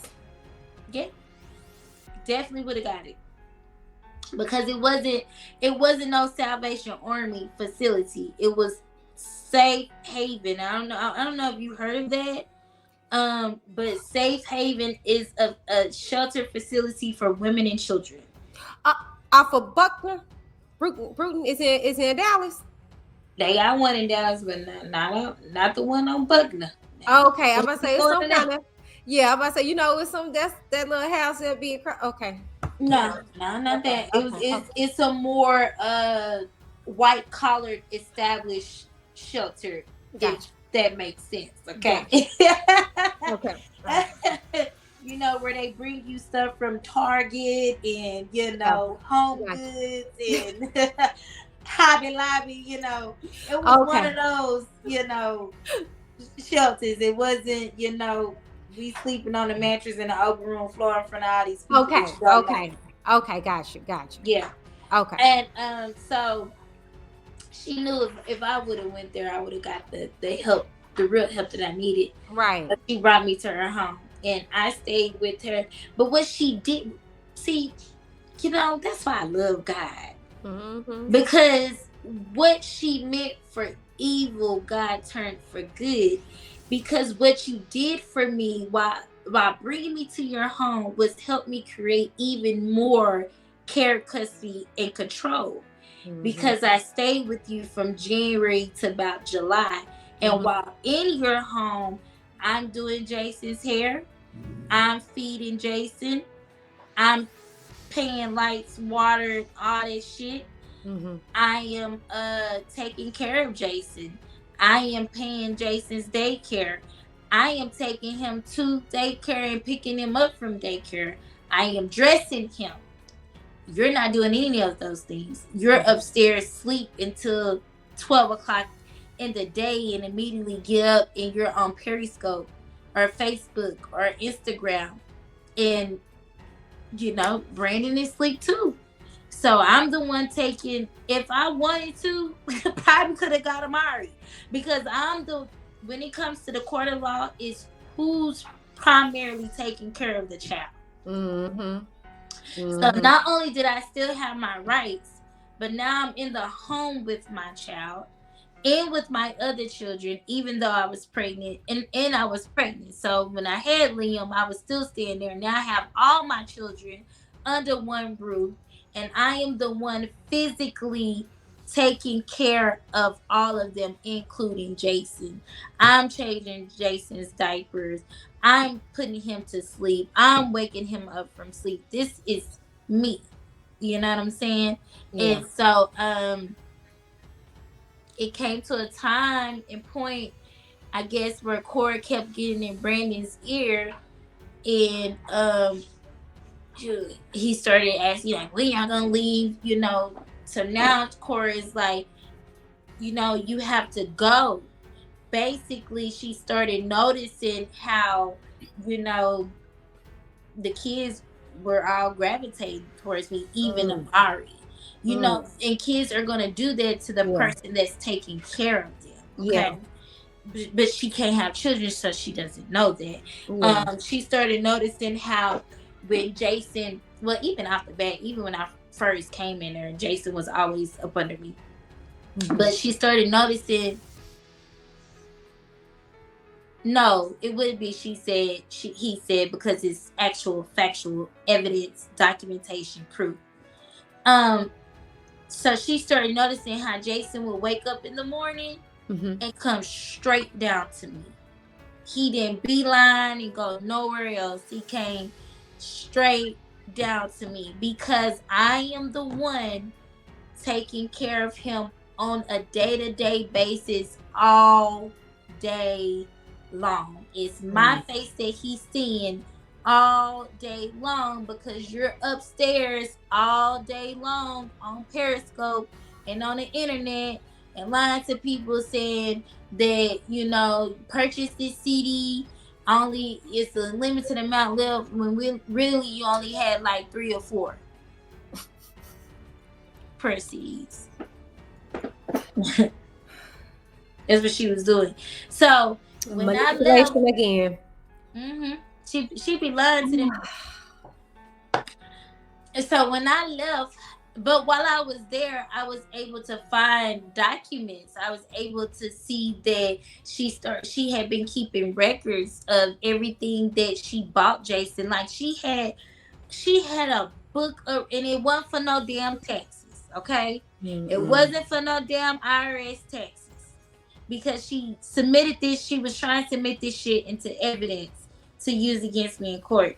She kept a book full of receipts, and it wasn't receipts of everything that she's bought for her household and for other kids and other people. It was just solely everything that she ever bought my son, Jason. Everything that she ever did for him, keeping tally marks. Had a whole notebook, notes page of every time I said that I was gonna come over before I lived there, and that I didn't come over. But she didn't put in there, she wasn't able to come over today because she worked a 12-hour shift. She wasn't able to come over today because today is her 16-hour shift, but she did call, she did FaceTime. She didn't put none of that shit in there. She only put what I didn't do. Not what I did. She didn't put on there how, you know, I would come to the home sometimes before I lived there and y'all wouldn't open the door. So now I got to leave Pampers and I got to leave wipes and I got to leave food and stuff at the door and on the door handle. She didn't put that shit in there. She just put what I wasn't able to do. And it was always because I eventually got a job working at Kohl's warehouse.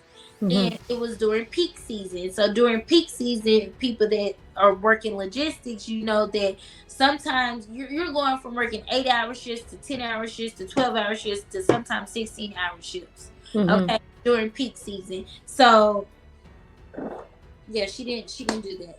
So I ended up leaving in July, I believe June or July. 2 months later, they filed the paperwork in court from when I signed my rights. And that was in 2016. Y'all waited over a year to file this in court, and you only filed it because when I left your home, I kept I want to get Jason. I want to get Jason this weekend. I want to get Jason this weekend. Like every weekend that came, I kept asking to get him. So when she eventually let me get him was the weekend, that Friday or the Thursday before I got him. She filed that paperwork September 15th, I believe. September 15th, 2016 is when she filed the paperwork. She filed the paperwork from what I signed, or what she forced me to sign. I have to say forced because it was definitely forced. But she forced me to sign over a year prior. She filed it. She only filed it because I believe in her heart that she was scared that I was gonna, when I finally got Jason, that I was not gonna give him back. Because honestly, that's what I was thinking in my head, if I can be brutally honest. When I got him that weekend, I was like, Michelle, you shouldn't even just give him back. But then I was like, but girl, you signed your rights over. So if you do try to keep them, you know, she could probably say that you kidnapping your child. Yeah. So what do you like? My mind that whole weekend, and then she sent him with a tablet. I turned that bitch off. Cause what you ain't finna do is track me and my son and what we doing and what we got going when I don't even know where he's at when he's with you. So I turned it off. Right. But she did. And she showed up to my house. Her husband, Shane, and Amari was in the car because she said that I was late dropping him back off that Sunday, that I was supposed to bring him to the church at like 9 o'clock in the morning. We never had an agreed upon time that I was supposed to bring him back that Sunday. So she got online telling people that I had stole Jason, I had kidnapped him, and to be looking for me. And it was like this whole thing she did. She made a Facebook post, an Instagram post, and a Twitter post saying that I had took him. So when they came to the house, and I had just so happened had got online and she was putting up my scene, I ran out the house talking shit, you know, like, why would you post this? What's wrong with you? She was like, you didn't bring Jason when you were supposed to bring him. I said, bitch, we just woke up. What do you mean I didn't bring him? You know, right. You know, at this point, I'm not going to church. You know, at this point, you call me heathen or whatever you want to call me. So now I'm getting real good. I'm like, what are you talking about? It's 11 o'clock. We just woke up. We had a long day. You know what I'm saying? Like, we went out, whatever. She was like, no, my mom, Lucretia was not letting Jason out their house. Do you hear me? Lucretia, Janice's pal, was not letting. When I walked out that house, she shut her door and locked it. Okay? She wasn't letting them out. I wish my mom would have talked to me what her thoughts was so I could talk to her what my thoughts was, because I think the whole weekend we was thinking the same thing, but we never said it, you know? Right. So like I told you, my mama is not gonna talk much, but she's gonna do it. She gonna do it. And that lady locked her door when I went outside. So, I go outside, we have an exchange of words. Cora act like she finna hit.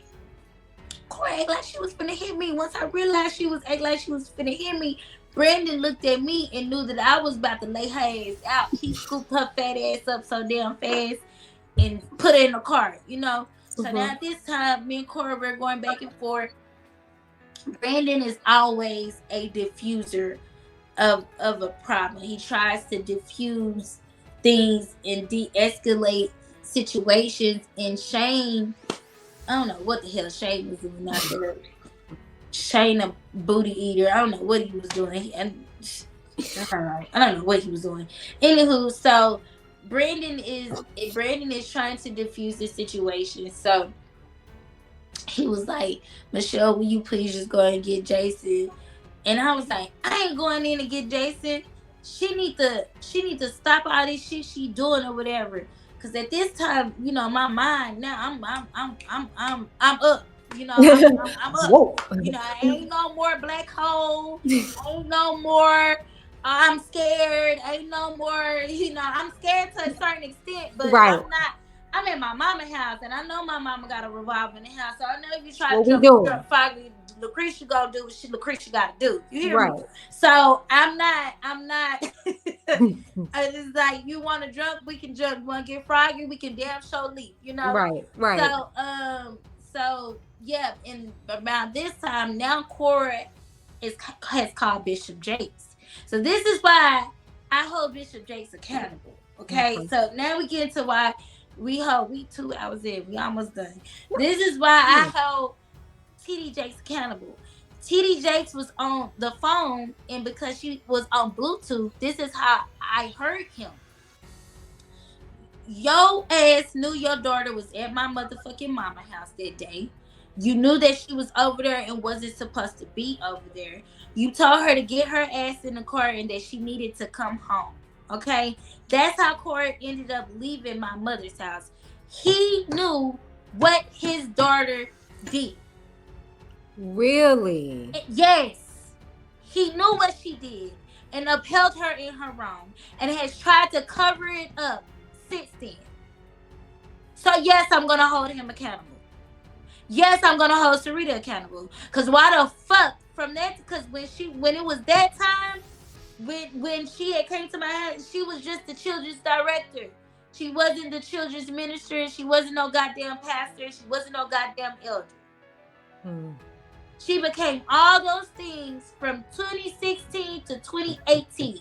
Why the fuck did you elevate your daughter in the church? You elevated your daughter in the church to increase her pay.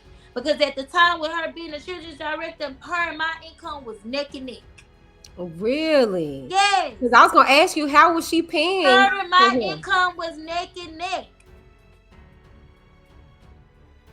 You increased that woman's income by elevating her in the church and giving her a status quo because she didn't have one. She didn't have a status quo. That's why I hold him accountable, because you knew what your daughter was doing. You knew that we was in court finance. You knew that we was going to trial for this. You knew everything, and you did nothing. Instead, you elevated her into a position where she could outplay me, because she not outplay me, but outnumber me when it came to finances and resources. You gave her a platform. You gave her a bigger voice than what she had. You knew exactly what you was doing. You were giving her power because she didn't have any power before then, just because she had the last name Jakes. Yes. But Cora herself, no. No validity. None. He gave it to her. He absolutely gave it to her through the course of those 2 years of going to trial. So she ends up going to Bishop's house. They have, I want to say it's so bad where they live, but I'm not. But they have a home in Fort Worth. Okay. They have a home in Fort Worth. That's where the mansion is. The mansion is in Fort Worth. She tells him, in my house from Bishop, my mama's house from Bishop, them houses 10, maybe 12 minutes. Yes.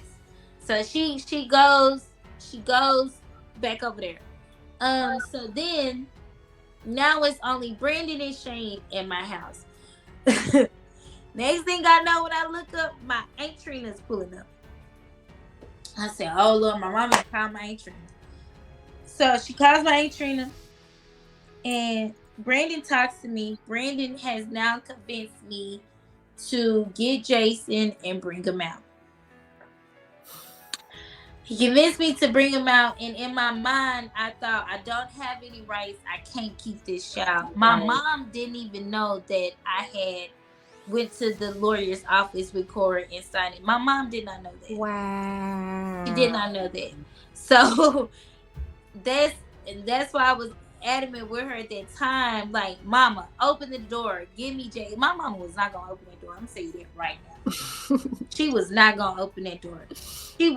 Lucretia wasn't gonna open that door. I had to beat on the door and beg my mama to open the door. So I beat on the door. I begged my mama to open the door. She gives me Jason.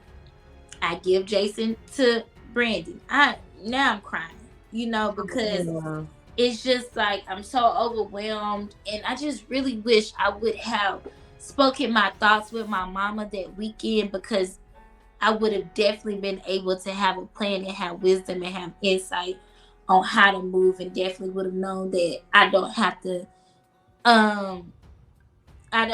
give my baby back to them, no matter what they do. I haven't been served for the paperwork I filed in court. It's just a piece of paper, but I can't go back. But anywho, so as I'm talking to Brandon, my untreated tells me to come to the car. And when I go to the car, sit in the car, my mama comes outside. My mama is very smart. Okay, she's a very smart I'm gonna say young lady. She's a very smart woman. And so she comes out and she says, Brandy, let me just hold my grandbaby. Let me just hold my grandbaby before you go. So Brandon allows her to hold Jason. This tactic that my mother was using is called the transfer of a child. Okay. Transfer of a child. State of Texas, if he gave her that baby and she walked off with that baby, he cannot say that it's, kidnapping or anything of the sort, because you transferred.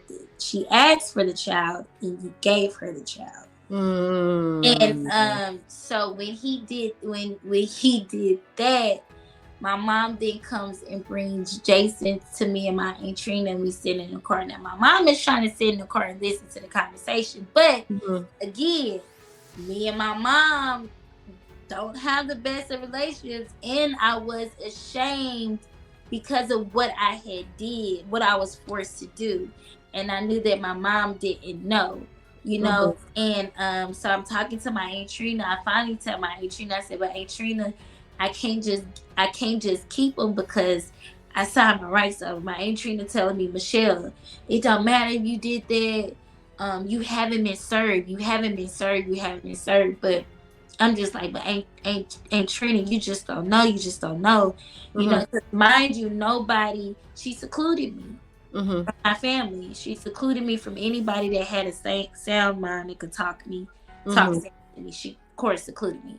So I was like, I have to do this the right way. I'm gonna have to go to court, and I'm gonna have to fight for my son.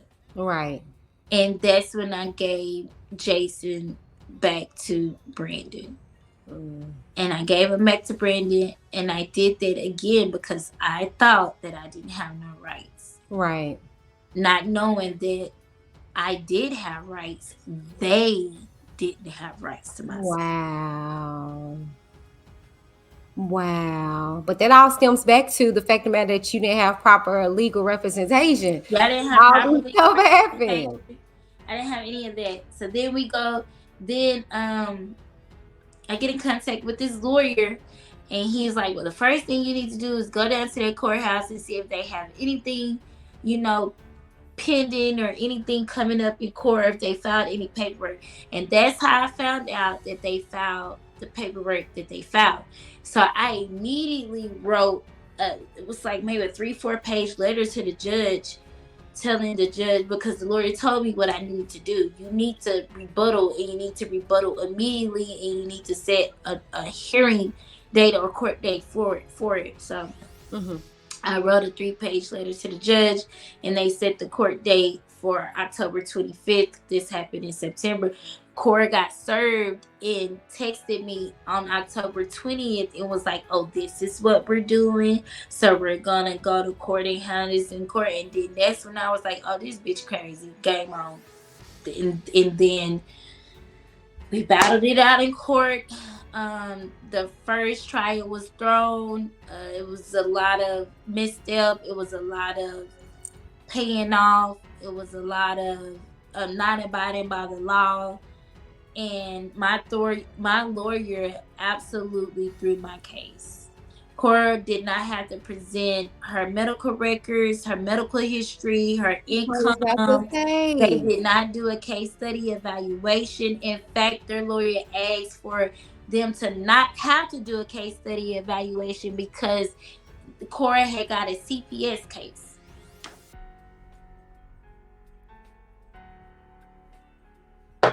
So they wanted to use that. That's why I'm trying to get the transcript. They wanted to be able to use that CPS case study evaluation as the case study, to skip over that part. Cora did not submit any part of medical records. She did not submit any type of income verification or nothing like that. So once my lawyer stopped representing me, they immediately filed for a new trial once I told them that I was not going to do a trial by judge, is what they thought. I wasn't that damn stupid. I'm gonna do a trial by jury. So I did the trial by jury. We go to trial for the second time. Cora and the doctor is the only people that get on the stand. The doctor, of course, Cora's attorney was trying to say that my child was a drug addict baby. The doctor quickly let him know, no, he wasn't. He didn't go through any withdrawals. He didn't have any other type of drugs or what is classified as a drug in the United States of America, any other type of drugs in his system. She said babies don't have withdrawals from marijuana. That's not something that we in the science field have seen or even heard of. And then she said Jason was perfectly fine, and she when I asked her, did she hear Cora when we was at the hospital say that she would be there for me in whatever way I needed? She said absolutely, because Cora said it in front of the doctor. So they thought that she was going to get on stand and lie for them, but she got on stand and told the truth for me, because when she came into the courtroom, and it's just, when I look back on certain things, God really did like cover me. Because when she came into the courthouse and she saw me, she immediately came to me as if she knew me, as if she knew that from the time she met me, that this is probably what it was gonna come. It was like she the way she came up to me and hugged me and consoled me. She saw me before I saw her. This is the doctor now. And she said everything is gonna be okay. Everything is gonna be okay. And I looked at her and I was just like, because they subpoenaed her for their witness. So I was not confused, but I was like in an moment that even though they subpoenaed her to be their witness, she stood on that stand for me and told the truth, and didn't bend and fold to what they probably wanted her to say that wasn't the truth. So she told them that he was not malnourished, that he was not, he was not an addict baby. He wasn't going through any withdrawals, that he didn't have any other drugs in his system, and that he didn't have drugs in his system at all. He just had it in his poop. Okay. Yeah. And then Cora takes the stand after that, and she gets on stand and she's lying. You know how people do fake tears, but don't have fake tears. You just making your voice, break and crack, like you're crying and cracking. That's what I'm saying. And so we ended the day because it had got so long. I'm getting towards the end of the story. No pressure. We ended the day because it had got so long, and so we came back the next day. Coming back the next day, she was like, before trial even started, she was like, well, Miss Powell, you want to come to the front, because I believe that, obviously the judge and her lawyer was talking before people got to the court, because it seemed like we all got to the courthouse at the same time. So how do you know that she has some evidence that she wants to present as soon as I walk into the courtroom? How is she talking to you about evidence when I'm not even there yet? Right. So she was like, what she tried to do is, like I said, she tried to present the video of me smoking the cigar. And that really, for some reason, that really scared me, because I really felt like, that could be really used against me in a harsh way, not knowing that it couldn't, Right. And so I'm like, oh, damn, I was fighting real good. Now what the fuck I'm going to do? They threw you off. It threw me completely off. That's exactly what they was gunning for. And at the time, I didn't understand that when you're presenting evidence, first of all, it wouldn't have been admissible as evidence as marijuana smoking, because you don't see me break nothing down, fill it up with marijuana, roll it up, and smoke. It's literally just, you can buy a cigar at the store legally. Right. And so, but that wasn't registered in my mind. So that's how they got me and forced me into an agreement. But the agreement that I agreed to was not the agreement that went before the judge and the judge signed. And when I tried to revoke it, they told me that I couldn't, but in actuality I could, because it's a Rule 11 agreement, meaning when you come to an agreement and you read it before the court and it's not an actual, paper, is called a Rule 11 agreement. You can revoke a Rule 11 agreement at any time before that final order is signed. And I told them that, hey, this is not what I agreed to. I didn't agree for my rights to be terminated. Why would I fight all this time and then just agree to my rights to be terminated? This is not what I agreed to. Right. I didn't agree to not know about his school, to be excluded from the one providing his medical, because I know medical is key when it comes to having a say so when it comes to a child. Medical is key. Insurance is key. So if you want to keep standing as a custodial parent, make sure you keep your child insured under your name in the state of Texas. So I'm telling them, like, this is not what I agreed to. I'm giving them what I did agree to, and they just completely railroaded me. And from there, I tried to get lawyers to help me, but nobody wanted to do it. When I had to mention that it was Cora Jakes, Bishop T.D. Jakes' daughter, they threw their hands up. They didn't even call me back. They didn't even take a consultation. So, that discouraged me for a while. For a long time, it discouraged me. And so I just did what I knew best to do. And then I started researching the law. Then I started studying the law for myself. Then I started reaching out to Cora, Brandon, First Lady, Sarah, Dexter, Jermaine, and even the people that she had listed as her witnesses, the people that wrote letters in on her behalf, that lied before the judge on her behalf. I started writing everybody and keeping documentation of me reaching out. I started posting on social media without putting a name on it at first. When it came to my visitation, she denied every other visitation. And because every other visitation was a prominent thing, like Mother's Day, his birthday. I was supposed to have him his birthday weekend. My visitation fell on that weekend. I was supposed to have him then. I was supposed to have him for Cree's birthday weekend, but because Cree's birthday is close. Cree is born on the 17th. I think that's the same day that Sarah's born, and Cora's born on the 19th of July. So she tried to use that as an excuse as to why Jason couldn't come to my visitation. And then she would gather up all her people that, because we had to have a mediator, because Cora couldn't drop Jason out, so y'all would probably dot her in her eye. So so we had to have like a point of like a person of contact, a supervised contact, and she would make it to where none of her supervised contacts were available, and that she didn't feel comfortable with my supervised contacts. I have those emails too. I have those documentations too. So then she upset emails me when I'm like, hey, I'm supposed to have my visitation. This is blah, blah, blah. Then she upset emails me and tells me, oh, Jason has been adopted.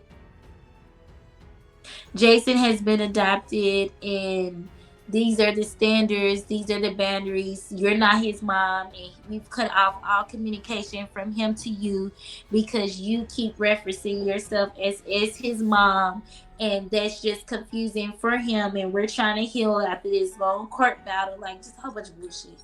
And so I did not see him. I haven't seen him since August 12th of 2018.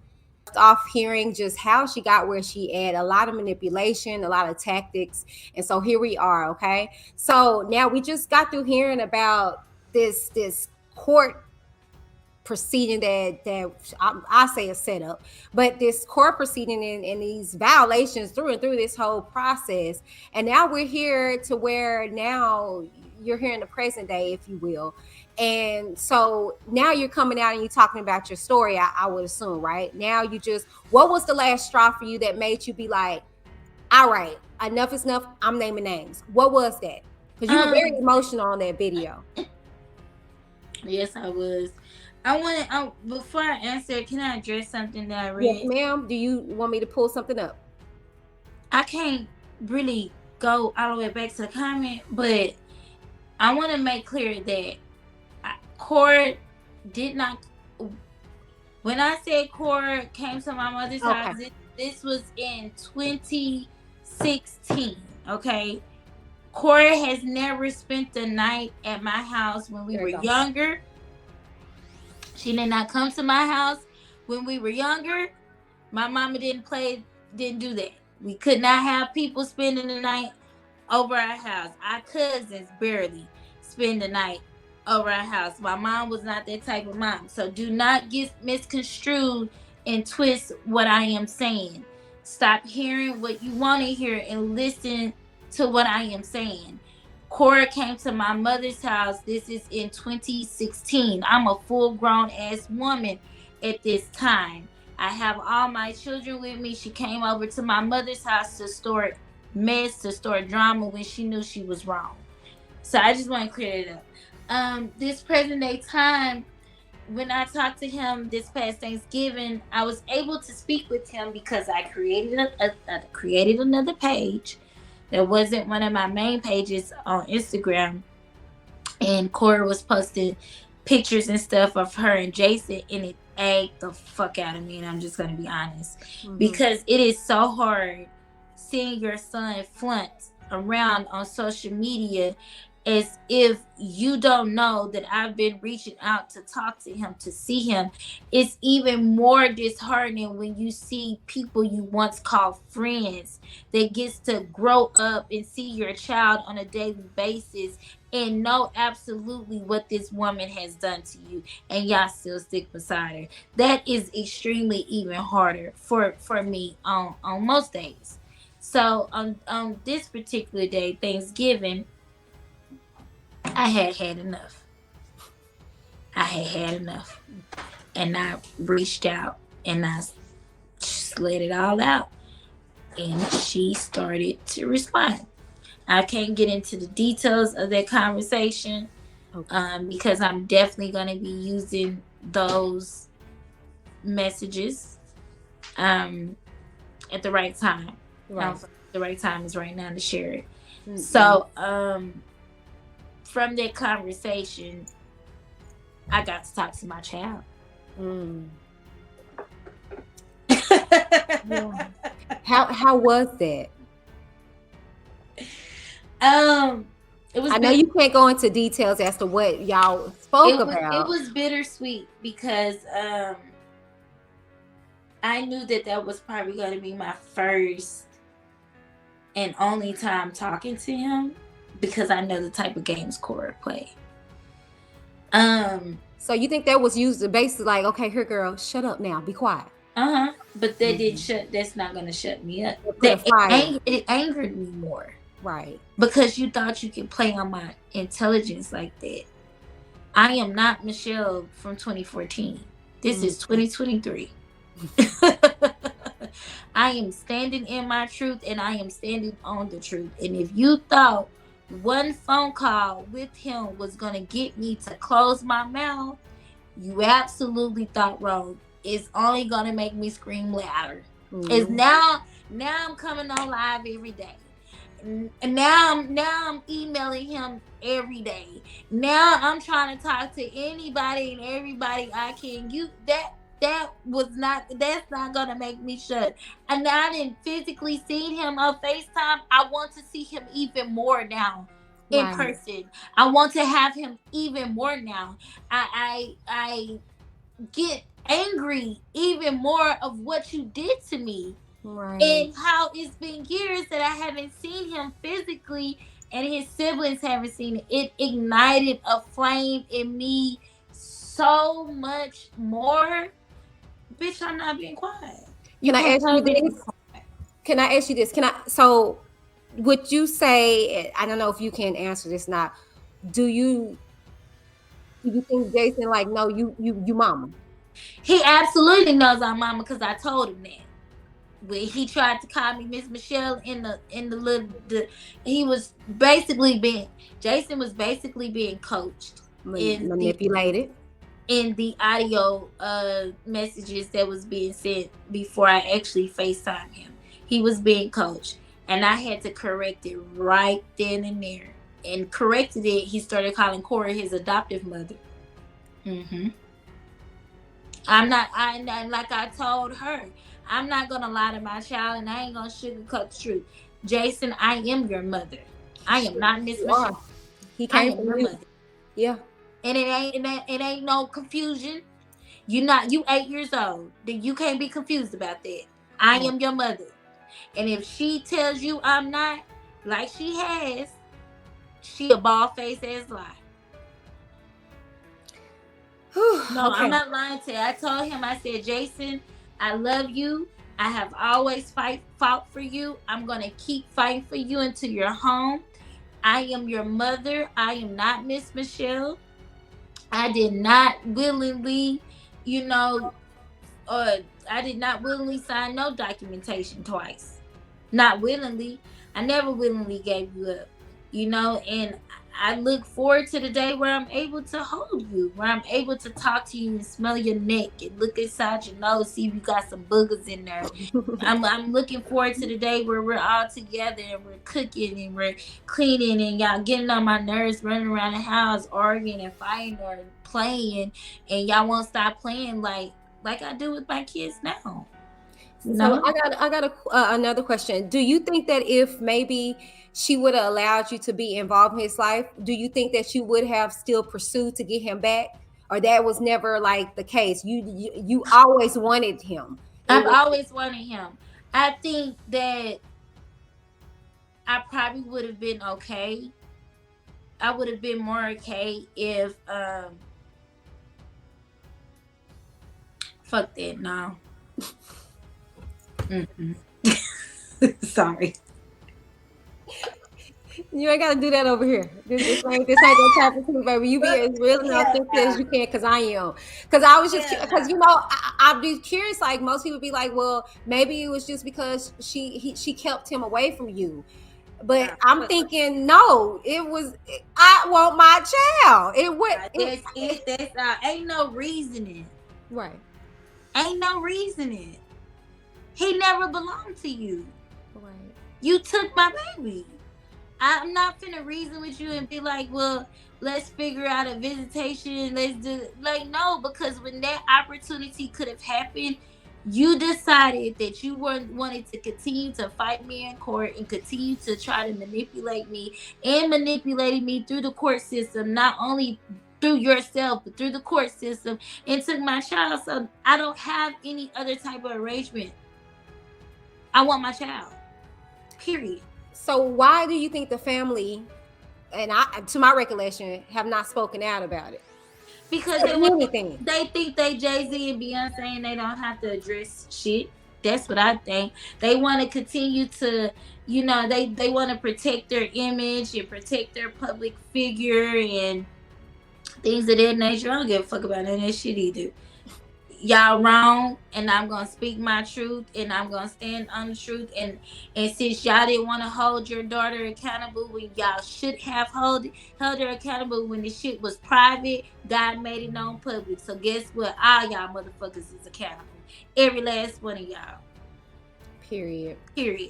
So in the lead up of everything, where are you mentally, emotionally, spiritually? Where is Michelle at now? I know you got all your other people. I've through this journey of coming out and putting a name on it, like every time I tell it, I'm able to get further along in the story without crying. Like some parts I do break down, but I can just see strength growing in me, I'm not as broken down as I was. I'm not as, weary.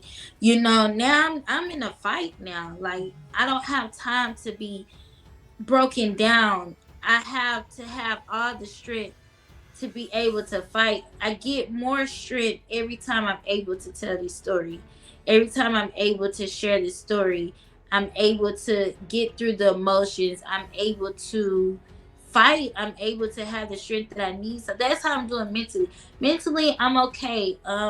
I do have I don't want to say a life therapist, but I have done therapy. I have spoken to a licensed therapist that has helped me through my feelings and my emotions over the years. I'm healthy. I'm whole. I'm not as broken as I was. Parts of me are still broken because he's not here. But I'm not nowhere near as broken as I was. I'm not homeless.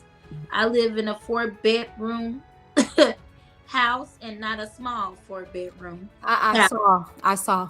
Yeah, not a it's not as big, but it's not small either. I have a front yard, backyard, high voltage ceilings, full open kitchen. All my kids sleep very comfortably, and we've been there 3 years. This is not something that I just moved into. I've been there three years. I have a business, well established business.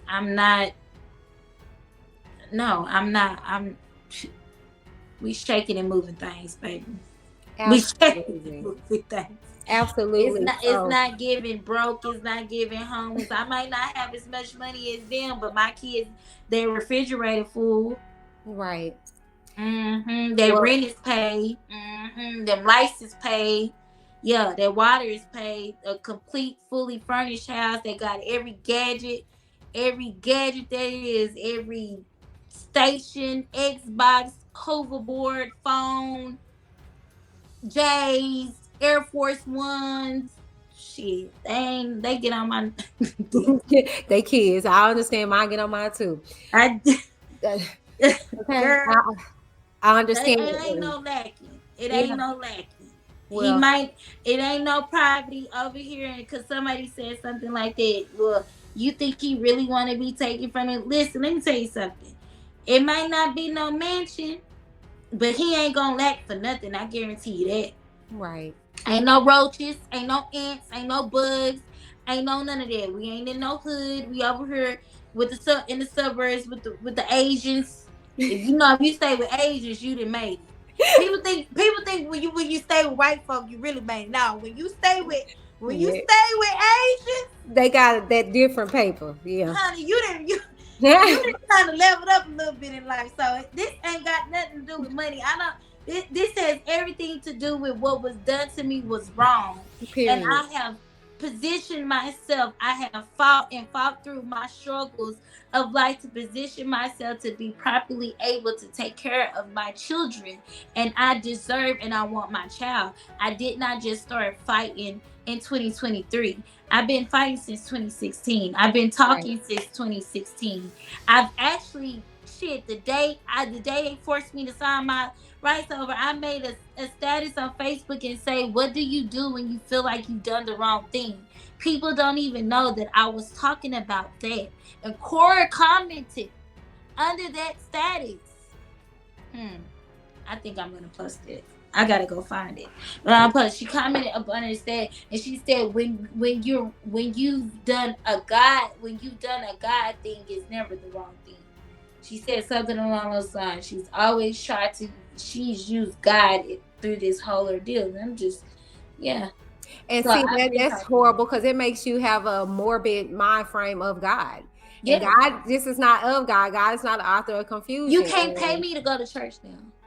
You see what I'm saying? I hate that, Michelle, because that was the whole point. You cannot pay me to go to church. And what's crazy is I can preach.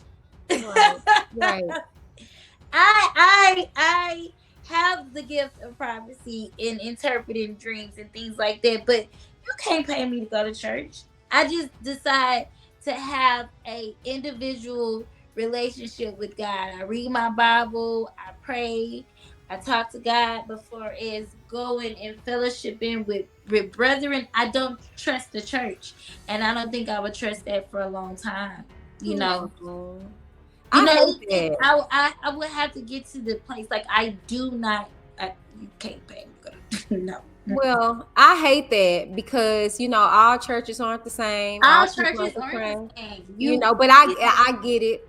I can't do it right now, sis. I'm still ain't healed in that area. I know, but they hurt you bad. This is a big hurt. This is a big hurt, and by some very prominent individuals in the community. So I get it, but I do want you to heal from that, because especially with the calling on your life, you know what I'm saying, and we need people like you in the church. We need goodness, because everybody to go to the airport ain't catching a flight. Everybody in the hospital ain't hurt. So and when you're genuinely good people, you need to be in position for God to use you, sister. And I know you got a call and a gift on your life, but before we wrap everything up, I want this to be very clear to everybody. The reason why I took on this interview and the reason why I wanted to speak to her, because let me be very clear, okay? And Michelle said something on her live today, and that's when I immediately start inboxing her. I don't know where people get off thinking that man is bigger than God, and that's why maybe it's the God you serve, but my God is great. My God, my God is what that is. And so my thing is that people were saying the same thing about R. Kelly. Harvey Weinstein, all these powerhouse people, and we're slowly but surely seeing the industry, seeing individuals exposed. And let's be very clear, the church has been exposed in many ways, okay? But let's be also very clear, like I said, every church is not like that. Every person is not like that. But these people are, and we are not fixing to sit here and turn a blind eye and allow, like R. Kelly has said on several occasions, you should have waited 30 years ago. That's sad.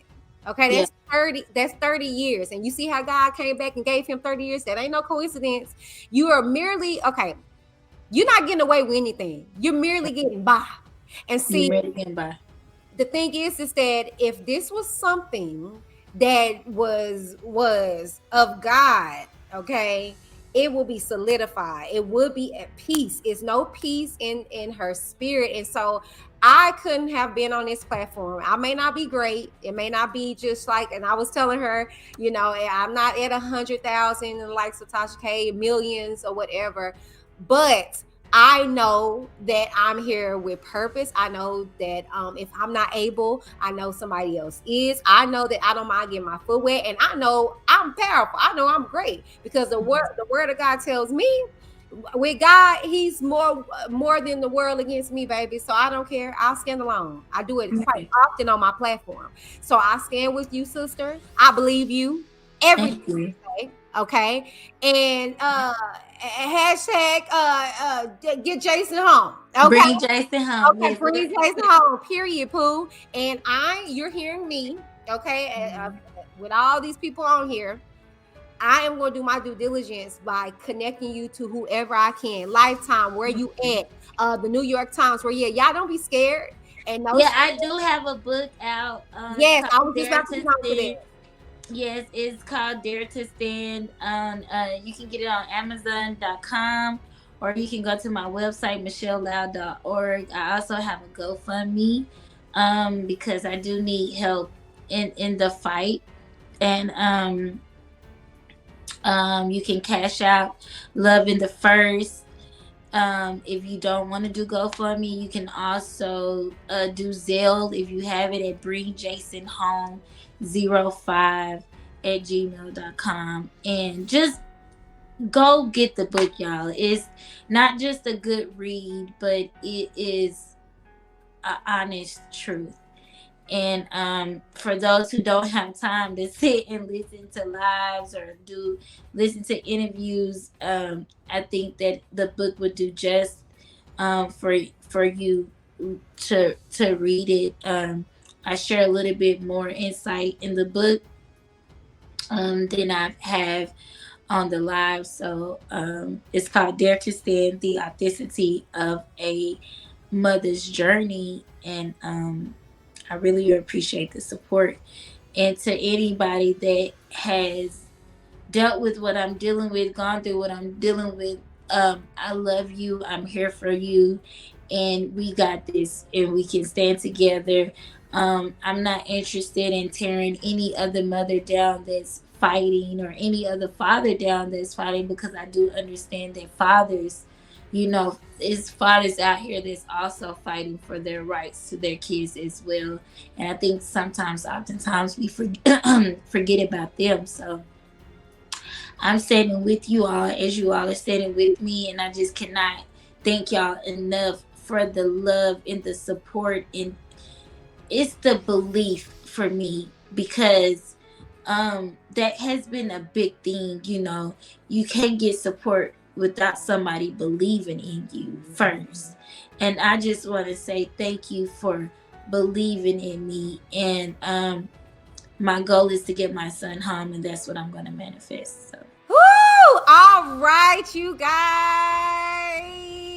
Yes, let's give it up. Okay, let's give it up for Michelle for being so courageous, being so bold enough to come on here and tell her story to a new audience. Like I said, everybody didn't hear it, especially over here, because you know I got some people that don't too much cut for other YouTubers. I'm not gonna call no names, but you've heard her story, and I am appreciative to be able to be one of those facilitators of her story. So I'm gonna ask you this before I wrap it up. If it were you, what would you do? How would you respond? Because I know a lot of people will be like, well, why is she going online? Why is she doing this? Because she needs help. And she is not hiding. That'll be different if she was hiding or whatever. No, she's going to everybody that will listen.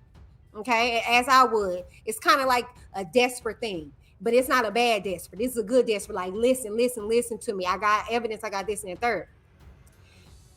I'm telling you, you reap what you sow. And how you get into a situation is normally how you're going to get out. Let that marinate, okay? Hey, Whitney D here. Now, if you like this video, make sure you hit that thumbs up button. Make sure you click the subscribe button if you have not done so already. And make sure you click that notification bell, moving from personalized to all, so you can receive all the updates that I place here on the channel. And you can get all the notifications, okay? And make sure you connect with me on Facebook, TikTok, and Instagram. Well, all right, you guys. I love you, but most of all, God loves you. Until next time. I'm a brand new creature, cause the old me done died. I'm new, yeah, I'm new.